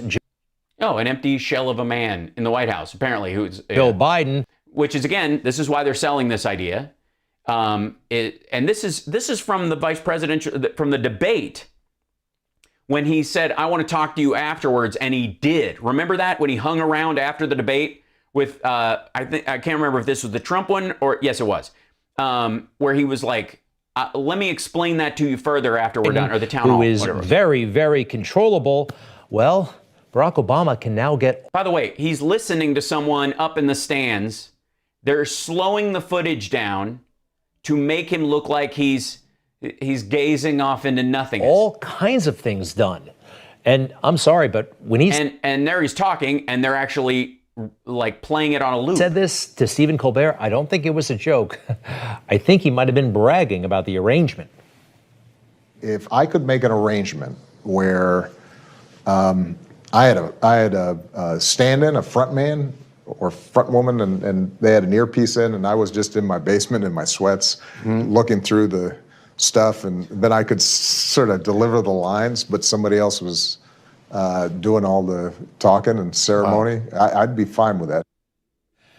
Yeah, that's what he's talking about, the fact that there's so much weight on him being a great orator and all this kind of stuff. But obviously this means this is a gotcha. This means he's part of the New World Order. All right, so Barack Obama was president for 8 years, and during those 8 years, I don't remember us talking much about slavery. Do you? Now it's all well, you certainly didn't. That anyone really talks about. Slavery and reparations. Well, really, is that all we're talking about? Because I've just been watching a bunch of videos about how climate change is no big deal, and Don Jr. Thing that like the Chinese and the Russians are the primary threat. We're not talking about that. And you mean? And by the way, is this the best photograph you could find? Even Barack Obama's talking about it. And well, why would he in a book about his life? And well, he mentioned this to Bruce Springsteen on a podcast. So if you ask me theoretically, are reparations justified? The answer is yes. What I saw during my presidency. Oh, why'd you cut that part out? Why'd you cut from there? Was that the politics of white resistance and resentment, the talk of why'd you cut? What are you slicing up there, Greg? Welfare queens and the talk of the undeserving poor and the backlash against affirmative action. All that made the prospect of actually proposing any kind of coherent, meaningful reparations program struck me as politically not only a non-starter, but potentially counterproductive. Okay. Sounds like a person thinking very seriously about the issue. But I'm sure, yeah. I mean, I'm certain, guys, I'm sure that when Greg Kelly's producer or whoever, the intern, the unpaid intern that they have from, Charlie Kirk's entourage that does the editing on Newsmax, I'm sure the sentences they cut out, don't, help convey a point of view that doesn't exist, I'm sure. All right, potentially counterproductive. Why? Yeah, potentially counterproductive. It might have a backlash because of, for example, the number of immigrants that entered the country after slavery and after the Civil War that would see their taxes going to a group of people in the country that they didn't participate in the slavery of, and of course Northerners who fought against the Civil War who paid in blood with their ancestors, their relatives, or whatever during the Civil War to fight to end slavery, and the mixture of those people being a little pissed off that there was a giant paycheck for a group of people that weren't even alive then, and that part of it gets very murky, and so that's what he means by counterproductive. That you get a lot of pushback from the immigrant community and people who've come here over the years because it's not, there's no way to tax the old South. There's no way to get money. The reparations money isn't going to come from the red states. As a matter of fact, those red states that would have fought for the Confederacy that should be the ones paying for that to make up for that are the ones still receiving more federal tax dollars anyways. So, I mean, that's the back and forth. I mean, there's the cliff notes of it, but hence, part of the argument. But Greg wants us to white go somewhere resentment, else. a white backlash, all those nasty things about white people just weren't ready to talk about reparations. But now that he's out of power, or actually in power in a weird way, because he's running Joe Biden, because Joe Biden's an empty shell, and these are the furtherance of them. But of course, we know that Hillary's people ran Biden's Obama's so weird way. Yeah. I do kind of need hello, just so you know, this is ridiculousness that by the way, these issues are incredibly serious and deserve serious takes. I refuse to give serious takes fully on a video like this because it is inserious and Greg Kelly is a clown. So I will be treating it with a level of insincerity and grotesque mockery that is not in line with how seriously I actually take the issues, just for the record. Everyone's talking about reparations, and he got Joe Biden to get on board. Biden back. Is that how he did it? Or did Biden actually come to it on his own? Oh, right, empty shell. I forgot, or whatever. He's going to study it. All right. Studying reparations as Congress considers a bill. This is radically different from the guy Barack Obama told us he was back when we first met him. There is not a liberal America and a conservative America. There is the United States of America.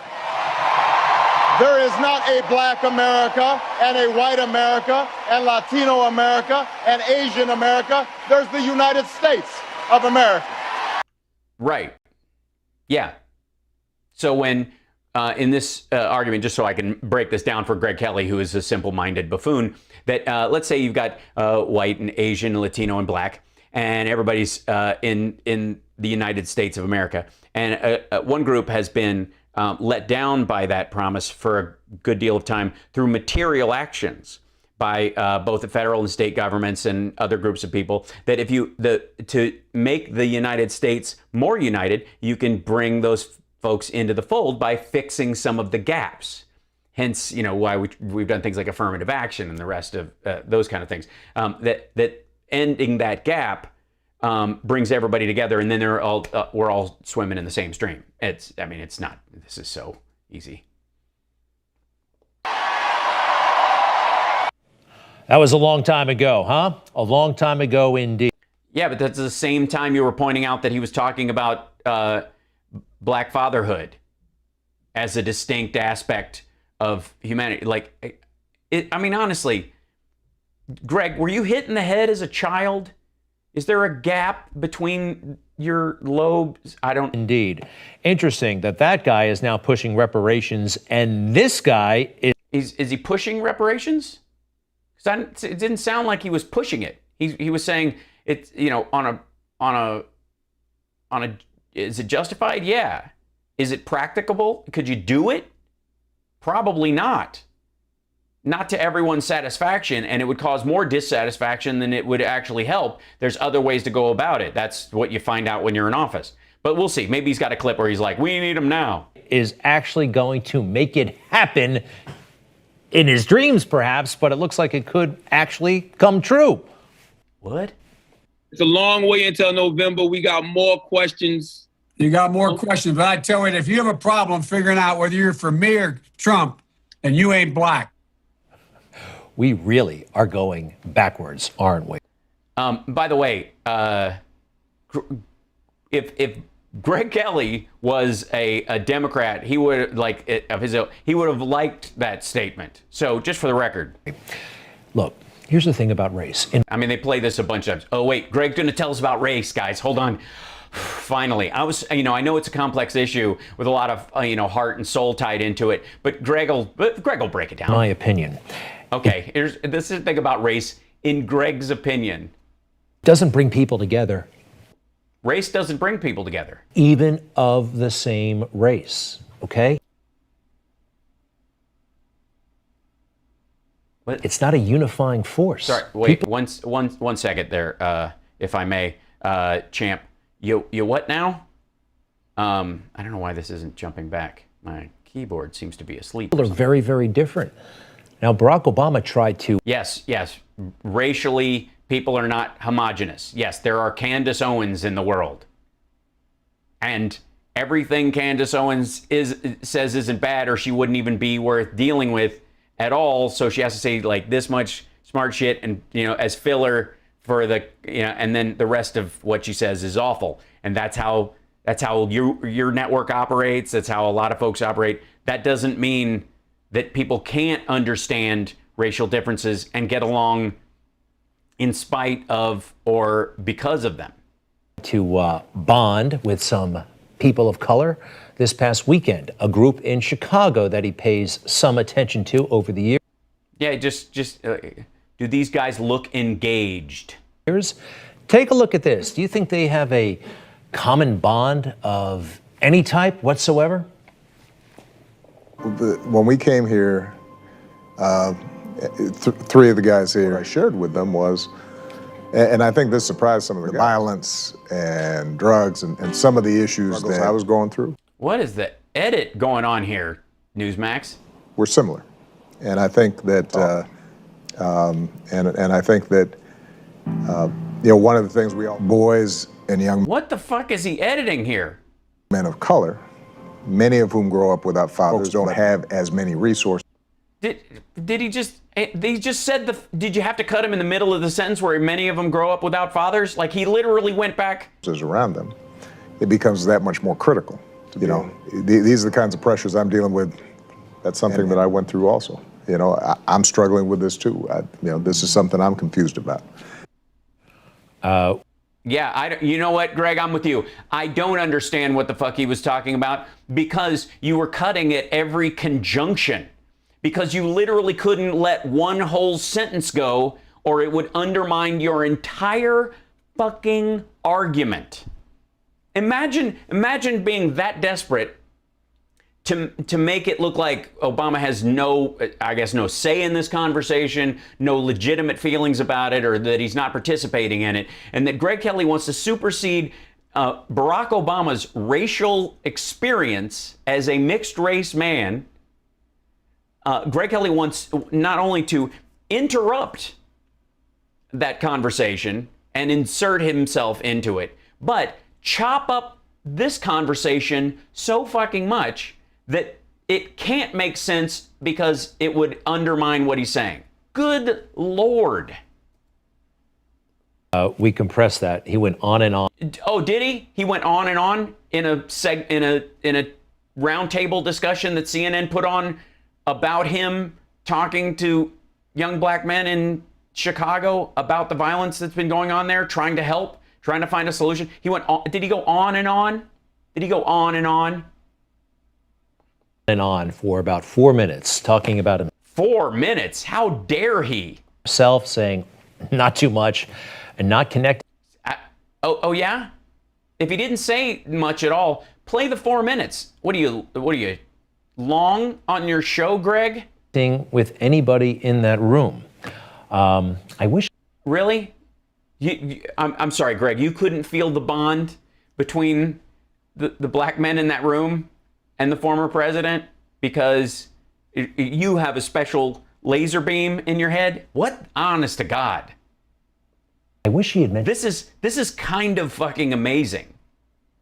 Like, this is so, like, kind of lost and petty.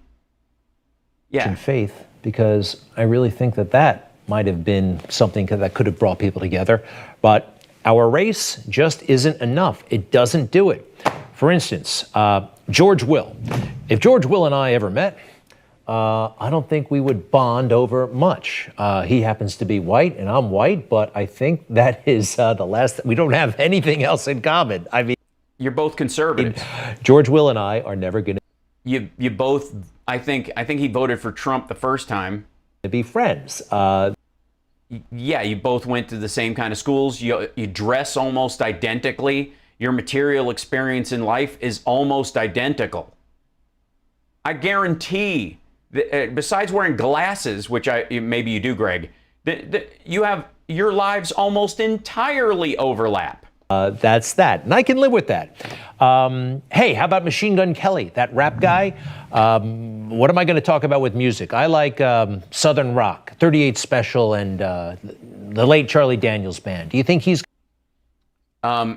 Yeah. I mean, he would argue that he's probably... I mean, he's younger than you by a lot. I mean, don't get me wrong. I think he'd look fabulous in a pearl necklace, Greg. He's going to be into that? No. Are we going to start... That's an age thing, dipshit. Talking about our white skin? No. No. But one of the things is, I bet if one of you says I'm Irish and the other one goes, oh, that's interesting. My family's German, Hungarian. Oh, that's cool. Yeah, they came over. They were immigrants and blah, blah, blah. Like, of course, there's a lot of overlay in the conversation. You just think that the conversations that other people have are angry. So, like, you think that when black people talk about skin color amongst themselves, that it's based on a unifying oppression scheme that you somehow have in your head for how they converse about it. You have a lot of the same conversations. This is the one thing we share more, is Greg Sugarlow. It doesn't work that way, and too often that's the way the liberal media thinks it should. But the fuck are you talking about? Is it because Machine Gun Kelly has weird hair, and so you're like, Obama's talking to these guys with dreads, and therefore that's the overlay and the age difference. Is that why you picked the dude? Is that what we think? All right. But it doesn't. Does that make... MG Daniel, what the fuck is his point? I don't know. I swear to God. We're almost, we've got like 10 seconds left in this clip. I have no idea what the fuck he's talking about. I don't even know what his argument is. It's somewhere between Obama's now for reparations and he wasn't before, and now he used to be a race realist and now he isn't, and yet they cut up the conversation, which seemed to include all of those things all at the same time because he was going a bit long, and ultimately Obama's just saying whatever the left wants him to say because he's really a puppet for the left, even no matter what he said before, and yet Biden is now a puppet for Obama to say the things that the far left wants to say. Why the fuck would they bother? This is so weird. That makes sense. I hope so. I know it's a little... What if I, a white guy, had dreads? Oh my God, right, exactly. A little bit out there. You just watched Newsmax. It's white guys with dreads is cultural appropriation from Vikings. Just saying. I'm amazed. Like, we go through some of Greg Kelly's stuff, and I had a lot of hope for this one. I read Obama's book, so you don't have to. Greg Kelly. He had two clips from it. Two phrases from it, all Obama quoting other people, right? These were the where is he? All the quotes were from, like, where Obama was talking about how other people spoke to him about growing up in the country he grew up in and how he became president and what that meant, dealing with the conversation about race as the first black president. And all of this, these are things that the only things he shows from the book that he supposedly read, so you didn't have to, were quotes from the book that, let's see, this one, there you go. Yeah. And then this one. Yeah. Were quotes from the book about what other people said about him. And then the rest of it was him playing clips of Obama saying things while he was president and then saying that, Biden's a husk and he's really running things. And why are we talking about slavery? And when they had this was a long ass podcast. Obama speaks slowly. He's a very laid back speaker. When he's not giving a speech, there is a lot of time between his words. And he's fine with taking his time on those things. And there was tons of stuff they talked about in this. And why is it that this experience of this conversation, by the way, I'll tell you why. It was because the phrase white resentment, this actual phrase, the phrases that they're quoting about white resistance and resentment is what they were looking for. It's like they basically did like a word scan of it just so they could put it in. And then, of course, this led to him backing a study as Congress considers a bill is an example of the left using Obama as a puppet to puppet Biden to make him do stuff that they want him to do. The reach is so amazing. I'm literally he's giving, I have to say, he's giving Tucker Carlson a run for his money in the rambling gibberish structure. Yes, Lizardvid, Obama thinks before he speaks. And often when he's asked a question, will consider what the other person is saying and how it will be heard by another human being. Because that is the crucial part of speaking as a leader. That a lot of times, and you'll see this with Biden as well, that when he speaks about an issue, unlike Trump, who was saying automatically what Greg Kelly wanted to hear and excluding millions of other people intentionally, the President of the United States, who intends to unite the United States, will speak to a group that they are referencing with as little exclusion of the other group as possible. So you don't go, if, like a guy like Zimmerman could have shot me, and those people have to be, that would be the exclusionary version, as opposed to saying, if I had a son, he would look like Trayvon. And that's, it's hard not to consider this as I'm looking at this. It's I'm dealing with the reality of that circumstance. But at the same time, we let the law play out the way it does, and that's very important in a country like ours. And that's the conversation that as it happened. But it requires depth of thought. That's why on this show, we don't fear complexity. Now, I know complexity is what keeps Greg Kelly up at night, not because he cares or he worries about it, but because it requires that he cut out every third word of someone speaking or use slow motion footage of Joe Biden in an attempt to make them look disengaged or shape their conversation in a way that that will fit the narrative that he's selling. So you play this clip over and over as he's listening to someone or speaking to someone who's up in the stands as an idea that he's just kind of wandering. He must be wandering around the stage. And you play it in slow motion so it makes it look even, it sells your point of view, right?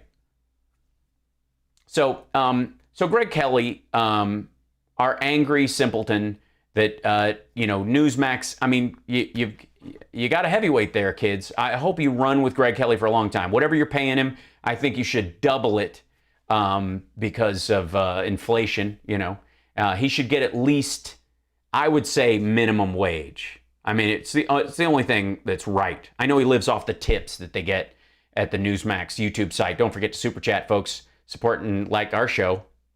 Just saying. More videos like this. That's how it happens. You bring the show to everyone. No pressure. So, all right. Now, I'm almost out of time. But we don't get to cover, we very seldom get to cover Laura Ingraham, largely because, frankly, she's gross. And, her hand gesture at the RNC that posed as a wave is, sort of legend at this point. And she, there's just not a lot to go there on. It's a lot of, it's quite frankly, it's more miserable than funny. But this is the thing. She's gotten them, along with Don Jr. and all these other folks, she's gotten the memo about sabotaging America, America last, destroying the world, everything's on fire, the world is falling apart. The fact that, according to Fox News, and I have to make this clear, I don't believe this. You have to understand that that according to Fox News, I actually have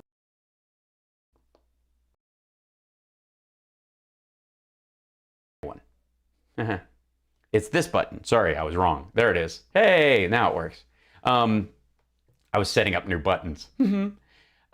So yeah, if according to Fox News, COVID was created in a lab and therefore was used as a bioweapon to attack the United States and undermine our economy and destroy our system of life and our government and murder our people. And Trump let it happen, and because he wanted to get a trade deal done and sell corn and pork and soybeans and beef to the Chinese. So, and just so you know, let's see what Laura Ingraham says. It's not just that he isn't doing what's right. He's sabotaging America. This is intentional. But first, which is, yeah, look at this. Biden sabotages America. See, Don Jr., this is how it's done. You take his fist when he's saying hi to somebody with his mask down, you put a match in it, you make America a bomb, and then you put Biden sabotages America, because apparently he's a villain from a 1960s cartoon. Sabotages America. Thank you, Bethany. That's the focus of tonight's angle. Everybody's got their, I need, Greg's got it, or who is it? Salcido has the preamble. Everybody's got like a nickname for, Tucker Carlson has the Tuck, which I think Rudy Giuliani is suing him for. This is Ingraham's angle. The angle. I don't know. I think it needs a D. In the 2020 campaign, anytime Biden was pressed on how he'd deal with the growing threat from China, he'd respond with the same "we are the world" refrain. Folks, I'm restoring America's leadership on the world stage. I promise you, I will repair our alliances. We need someone to... Yeah, that wasn't with China. That was Russia splitting up our European allies What the fuck does that have to do with China? Okay, take office this time around, who on day one can stand on the world stage, command the respect of world leaders. We should be. Yeah, and then we're talking about European leaders especially and getting them together. Rallying our friends to take on China's abusive practices around the world.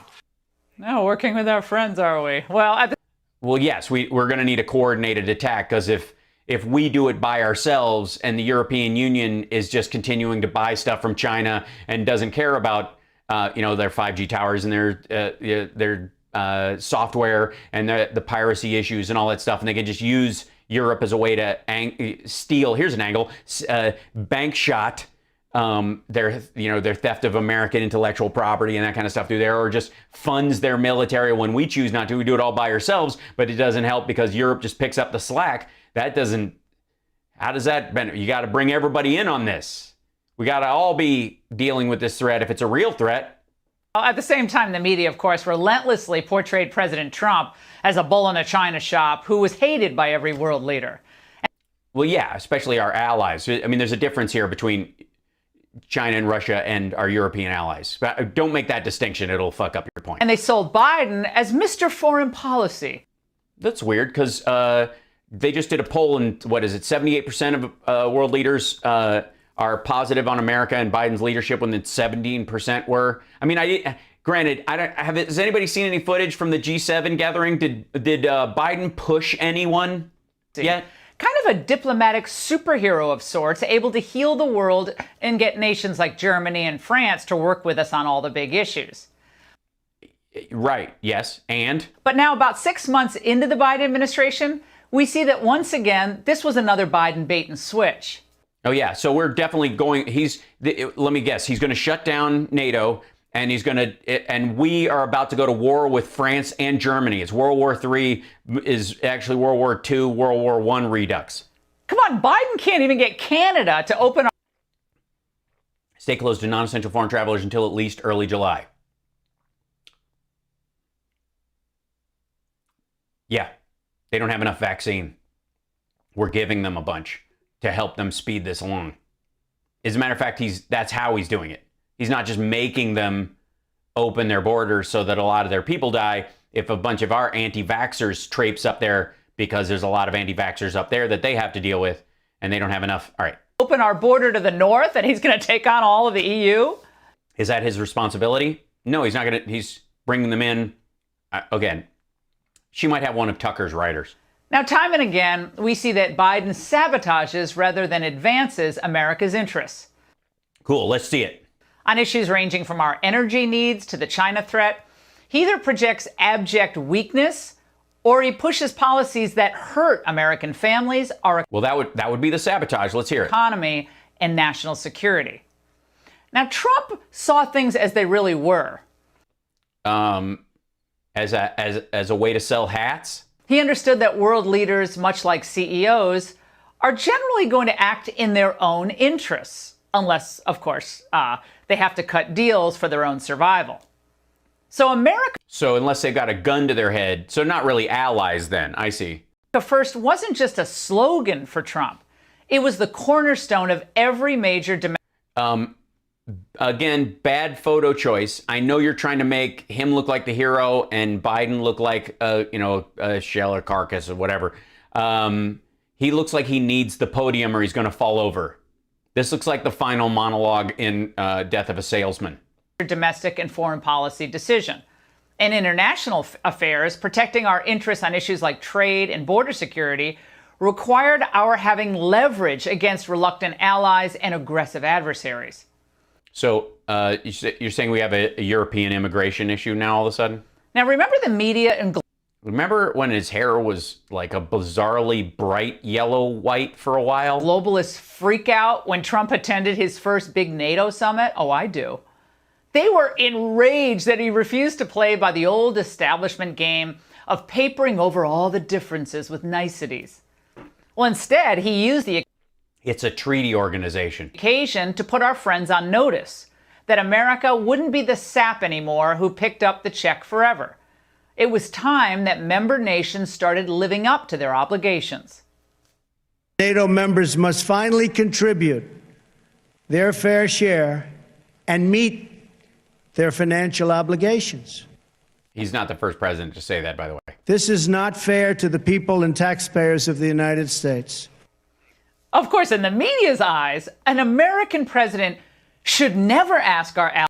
No, we just didn't say it in a speech.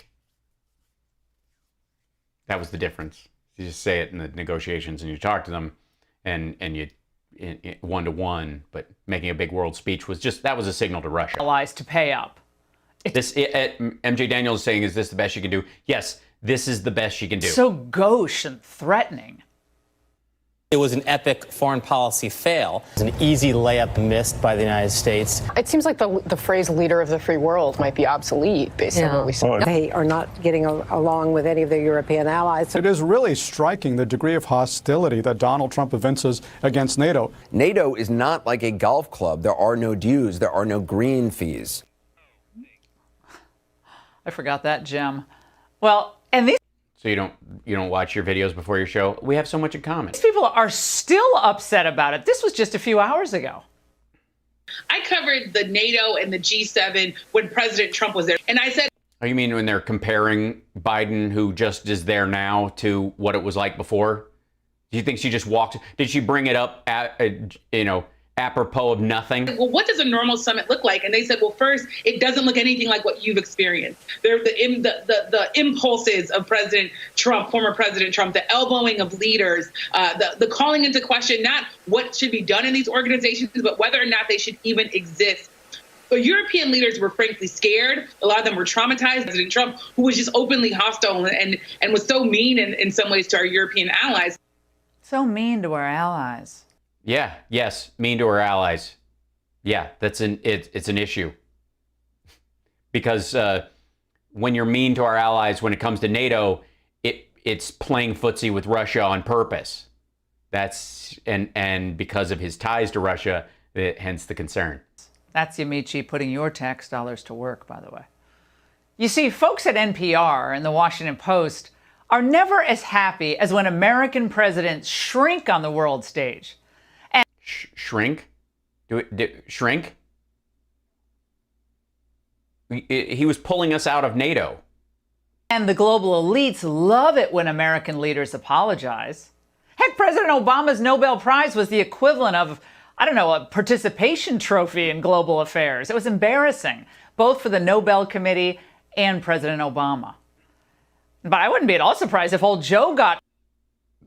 They worked, you guys, honestly... I took back some of what I was saying about Fiverr, and now I've got to reinstitute Fox. Honestly, using Fiverr as a way of doing your graphics is it's just beyond the pale. It's just wrong. And I'm sorry, I shouldn't use the phrase beyond the pale because that's something that Laura Ingraham would like. Got one before the term's out at this rate. It all depends on how much he grovels and caves on the world stage over the next 4 years, so we'll have to wait and see. Now, but seriously, Yeah, but seriously, that was such a joke. It's such a joke. Sabotage, it reaches every part of the American landscape. Well, of course, it would have to be. I mean, you can't just... that bomb is as big as the flag, baby. In just months, we went from energy independence to energy depressed. I'm miserable about energy. I don't know. Maybe I need a monster or something. Energy depressed? We're in a depression with energy, are we? Trump understood, though, that America was stronger and more powerful when we're less reliant on other countries for energy. Then why didn't he fill the national reserves when literally countries all over the world were paying people to take oil off their hands? When a price of a barrel of oil was negative, Trump could have immediately said, we're going to use discretionary funds at our disposal for the strategic energy reserves, and we're going to buy as much oil as we can store anywhere for a rainy day, and they're going to pay us to hang on to it. That happened during the Trump administration. That's the first time in my life I can remember that happening. Does anybody else remember a time when oil was negative $30 a barrel, where companies all over the world would pay you $30 if you just take a barrel of oil off their hands and put it someplace? And if you were in charge of the strategic energy reserves. You could have stored that much oil. You could have had this year could have been free gas for America as we get our economy started again, because we were literally paid to take it off their hands. Trump had the opportunity to do that. Did he do it? No, he did not. He waited on purpose till the price of oil went above zero again. It was like, when it was approaching $25 before they even tried to buy any of it. There were days when it was below zero. And when American families are more prosperous. On the other hand, Democrats love high energy prices, and we do. They've always wanted us to pay the same exorbitant prices at the pump that the Europeans pay. Why? Why do they want this? Because they want us to travel less and use less energy. They kind of... Well, less gasoline, I think. I think more electric cars. I think people are, I don't know about you, but as a Democrat, one of the things that I've noticed the most about electric cars in particular was range anxiety. Some of you may be familiar with this phrase about electric cars. Range anxiety. Will my car go far enough before I have to charge it again? Or will it break down someplace because I don't have enough of a charge and there won't be enough charging stations to charge it up and I'll be stuck or whatever? Whereas we would like it where if there were a lot more charging stations and the technology behind them grew exponentially so that charging could happen faster, that you could do it while you're at lunch, it wouldn't take over an hour, you could do swapping batteries, whatever options you have, so that it would increase the range, so you could actually travel more using no fossil fuels. Kind of prefer us all to be crammed into cities, living in little apartments like many European families do. Yeah, stupid Europe. The climate change fanatics that Biden stocked his administration. You do know that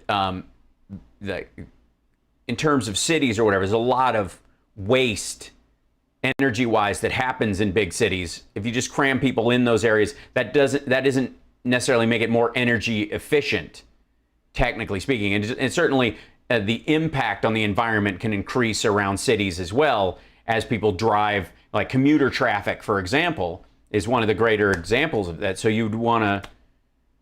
Oh, I'm sorry. I was talking to her like she actually has a brain for a second. With absolutely detest even the memory of $2 a gallon gasoline, especially when it's pumped into, I don't know, a Ford 150, F-150. Oh, yeah. You might want to say it right away because it's got an American flag behind it. Is that the electric one, though? Blasting country music with that really offensive thing called an American flag bumper sticker. That sends them over the edge. Really? Really? Because you didn't...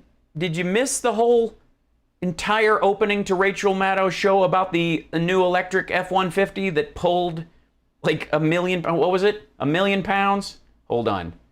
Because this thing is friggin' sweet. New electric F-150. So the first time I've considered buying an F-150. There it is. Let's see. Let's see. Where to go? F-150 Lightning. There it is. You can reserve it right now. Look at this. Okay, hold on. There she is. Look at that. Doesn't have an American flag behind this one, but we can fix that. Look at that, sweetheart. Look at that electric truck. Starting at under $40,000 is the base rate. You pay $100 to reserve yours. My dealer's in Paducah. That's weird. That's what happens when you use a VPN. Yeah, that's second. Look at that. Let's explore it, shall we? Electric capability. Let's see. Allow. Yeah, no, I don't want to. Let's see. Hold on. Forward intelligent backup power. Oh yeah, because you can power your house from the battery in it. In case the power goes out, it's got reversible power on it. So security and peace of mind are invaluable during severe weather and unpredictable events. That's why Ford helps ensure you have never have to worry about being left in the dark. The all-electric F-150 Lightning features available Ford intelligent backup power that can provide full home power for up to 3 days on a fully charged battery, or as long as 10 days if rationing power. Combined with, I mean, come on. I mean, how off the grid do you need to fucking be? It's amazing. Enhanced Pro power on board, software updates, Blue Cruise, which sounds very Democrat. I'm just saying. Now I know why she's upset. But, you know, and by the way, define country music. Because if you're talking about like bluegrass or newgrass revival or something like that, or even Nickel Creek, well, you know, I'm with you on that. But this like adult contemporary passing as country music that's really like, acoustic versions of Nickelback songs, I'm not down for. Sorry. Now, somehow, old Joe thinks Americans won't blame him that their cost of living is going up, as long as he's not rude to the Europeans and as long as he just spouts meaningless cliches. Okay, we'll see. We're going to make it clear that the United States is back and democracies of the world are standing together to tackle the toughest challenges and the issues that matter most to our future. Can't even get the miking right there. Now, if America was... The what? Oh, that's for your staff. I don't know why Fox's pull from the room came from a mic mounted on their own camera. But that's not Biden's fault. But please say it is. Really back, as he said. We wouldn't see China brazenly signaling it's about to take Taiwan. We wouldn't see a flood of humanity crossing our... Really? Because I don't remember Trump calling Taiwan a country. At all. Maybe that's why they didn't feel the need to take it, because there was no protection idea in that at all. Southern border. We certainly wouldn't be seeing opioid use skyrocketing. We wouldn't be seeing violent crime spiking. And we... we wouldn't see opioids spiking? They're spiking now? Because Biden's in office. They haven't been spiking for the last 6 years, especially during the Trump years? And we wouldn't see a Secretary of State so neutered on foreign policy that he fumbled the embarrassing question on how the Biden team wasn't able to stop Germany's mega energy deal with Russia in that Nord Stream 2 pipeline. It totally undercuts America's natural gas industry. It does? Because we don't get the big Germany market? The truth is, Biden has bent over backwards for Germany and the EU and has gotten virtually nothing for it. Zero. Other countries, even our friends... by the way, our issues with the Nord Stream were geopolitical and security-based, not as because Germany buys a lot of American natural gas and we're losing a market. Simply don't share many of our values. We have to understand this. So yeah, especially the Germans. I mean, they don't share our values. No, I mean, they do, not Laura's anyways. Not since 1942. We can work with them on occasion, and we have some things in common, but on big issues, we have very little in common. Yeah. Things like gun rights, even free speech, military spending. And yeah, we're not asking them about that stuff. I'm sorry, did gun rights come up at the G7? The fuck are you talking about? Especially on the need to band together to keep China in check. It's counterproductive because it will push China to increase its regional strategy. It will push China to precisely diminish its cooperation on the different agenda. And I think this is detrimental to all of us. Heck, the French would sell the Louvre to China for the right price. The truth is... I'm sorry. We're supposed to share... I thought he was the dude who couldn't stop shaking Trump's hand. Europe is perfectly content to play America off China and China off America. They'll make a lot of demands, but give us almost nothing back. They'll You've heard it here, folks. Ride off our vaccine generosity as they hoard their own PPE like they did early on in the pandemic. Oh, yeah, that's true. Europe did not send millions of tons of, or a million tons of PPE to China the way Trump did. So, yeah. You know it's bad, though, for Biden, when the press is starting to write all these preemptive stories to manage people's expectations on how this whole trip will go. Here's how Axios framed it. They wrote, it's also not clear to what extent Biden's top geopolitical priority, countering China, will be on the agenda. Well, that's because it's mostly our issue in terms of our tariffs and those kind of things. Obviously Russia's a big part of that. But I'm glad to look up that whole article. I'm sure that's not excised on purpose. What? Biden's whole campaign rested on the notion that he would persuade allies to support him on China. No, it did not. No, it didn't rest on one thing. You're confusing him with Trump, who just rested his entire campaign on misogynistic xenophobia, and it kind of teetered on there in a little pivot. And he's going to Brussels for a NATO summit, and it's not clear whether countering China is even on the agenda? Well, NATO isn't, they don't deal with China. That's not what they do. You're talking about the G7. It's different. What? How is that even possible? Yeah, I don't know. It's weird.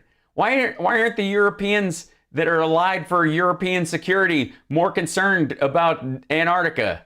It's like Kamala not going to the border. How is that possible? That's not Kamala. But, well, how is Biden's That's not Kamala. issue not really possible when Dr. Jill Biden insisted that her husband had been cramming nonstop for his first big trip? Yeah, because they're dealing with all the new issues. I think he's so well prepared. I mean, he's been studying for weeks, working up to today. Of course, he knows most of the leaders that'll be here. And Joe loves foreign policy. I think that we're bringing love from America. I think that this is a global conference and we're trying to bring unity across the globe. Unity? Yes, as opposed to, it says love. It's in contrast to the former First Lady's jacket. I don't really care. Well, that jacket Jill wore is something my 16-year-old might get at Target, but I don't think it's going to impress the Chinese somehow. Well, the Chinese aren't in the G7. They're not there.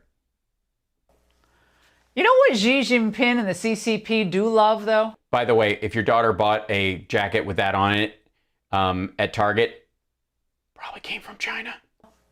Power and domination. I mean, I've never had sex with him. I'll have to take your word for it. If Trump had won the election, he would have had enormous economic leverage against the EU, and he...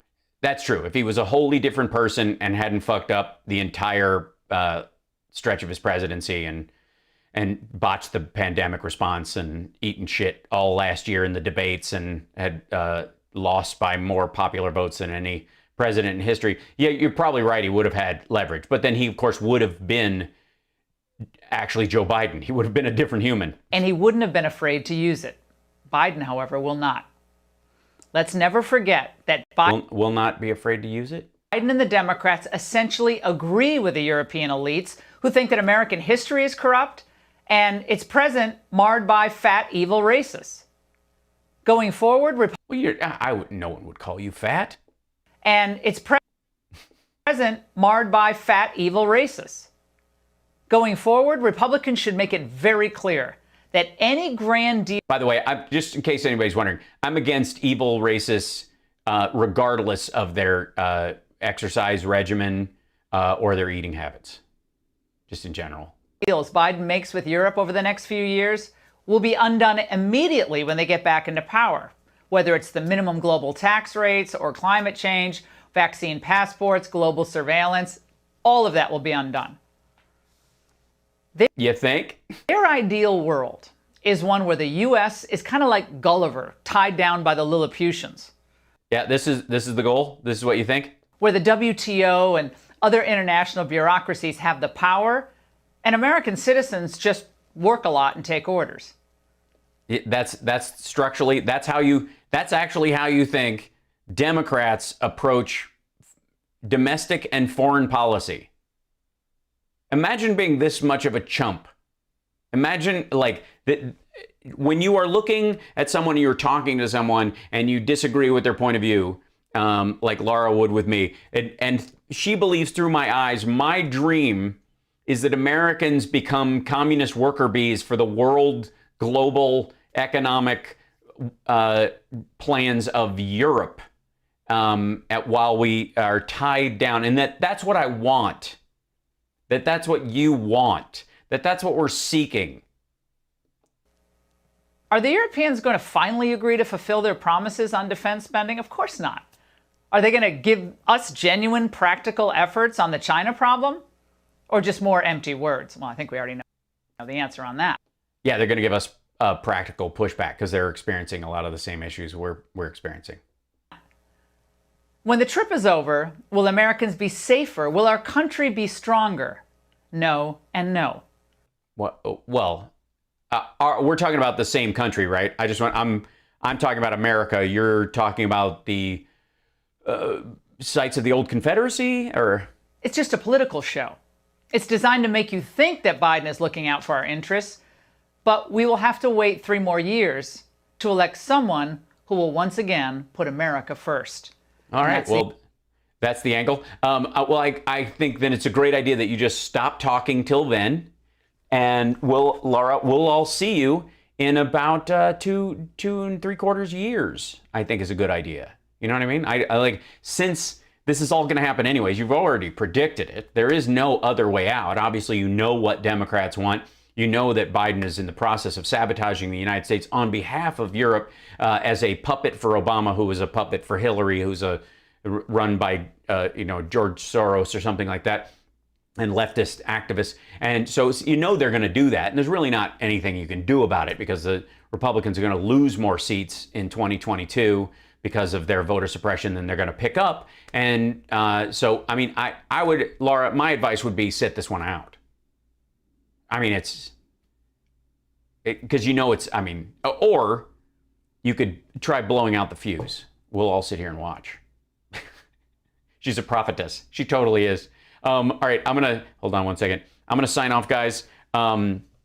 It's fun. It's my kid and I are going to Home Depot to do a couple of projects. So we're gonna race off after the show and go do that. He gets to come with me, and we'll put do a little hammer and nail action. I don't know if Laura Ingraham has been vaccinated. I do know that Don Jr. has, allegedly. I mean, do we believe anything these folks say? No, I don't know. And I'm curious which members of the 5 have been vaccinated. That would be a good question for those folks. So, if I'm never going to be asked on again, but I will be this fall. I'm going to be in New York a couple of times. And I'll have to do my show from there. But hopefully I'll end up on a couple of serious shows that are run by a couple of our friends that you might know of. And then a couple other shows. There's a chance. They might let a long hair on the 5 just to push back. We'll see. And I'll get to meet Hank Kunneman Jr. in person. And of course, Greg Gutfeld, I'll get to reunite with him after all this time. But tomorrow, yes, I'll be on the radio for the Hal Sparks radio program, Mega Worldwide, with me and Johnny Million out of Chicago. Of course, that's 9 to 11 a.m.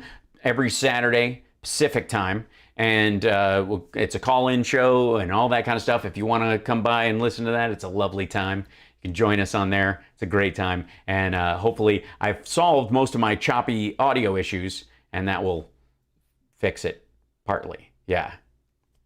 Hal, make a Ben Shapiro Home Depot board video. That's a great idea. Just me and a board and a bag. Right. No, actually, most of the time when I leave Home Depot, my arms are so full of stuff, I couldn't take a selfie if I wanted to. If you're leaving Home Depot and you can take a selfie, do you even Home Depot, bro? Am I going to perform in New York City? Yes, I am. We're also talking about some Nerd Halen shows there as well. So fingers crossed. October 1st and 2nd, very possibly. So we're working on that right now in Jersey and New York. So we're working on that right now. And then I will probably throw some stand-up in after that. So there you go. That's it. All right. So take care of yourself, take care of somebody else, and I will see you guys tomorrow morning. And don't forget, take care of yourself and take care of somebody else.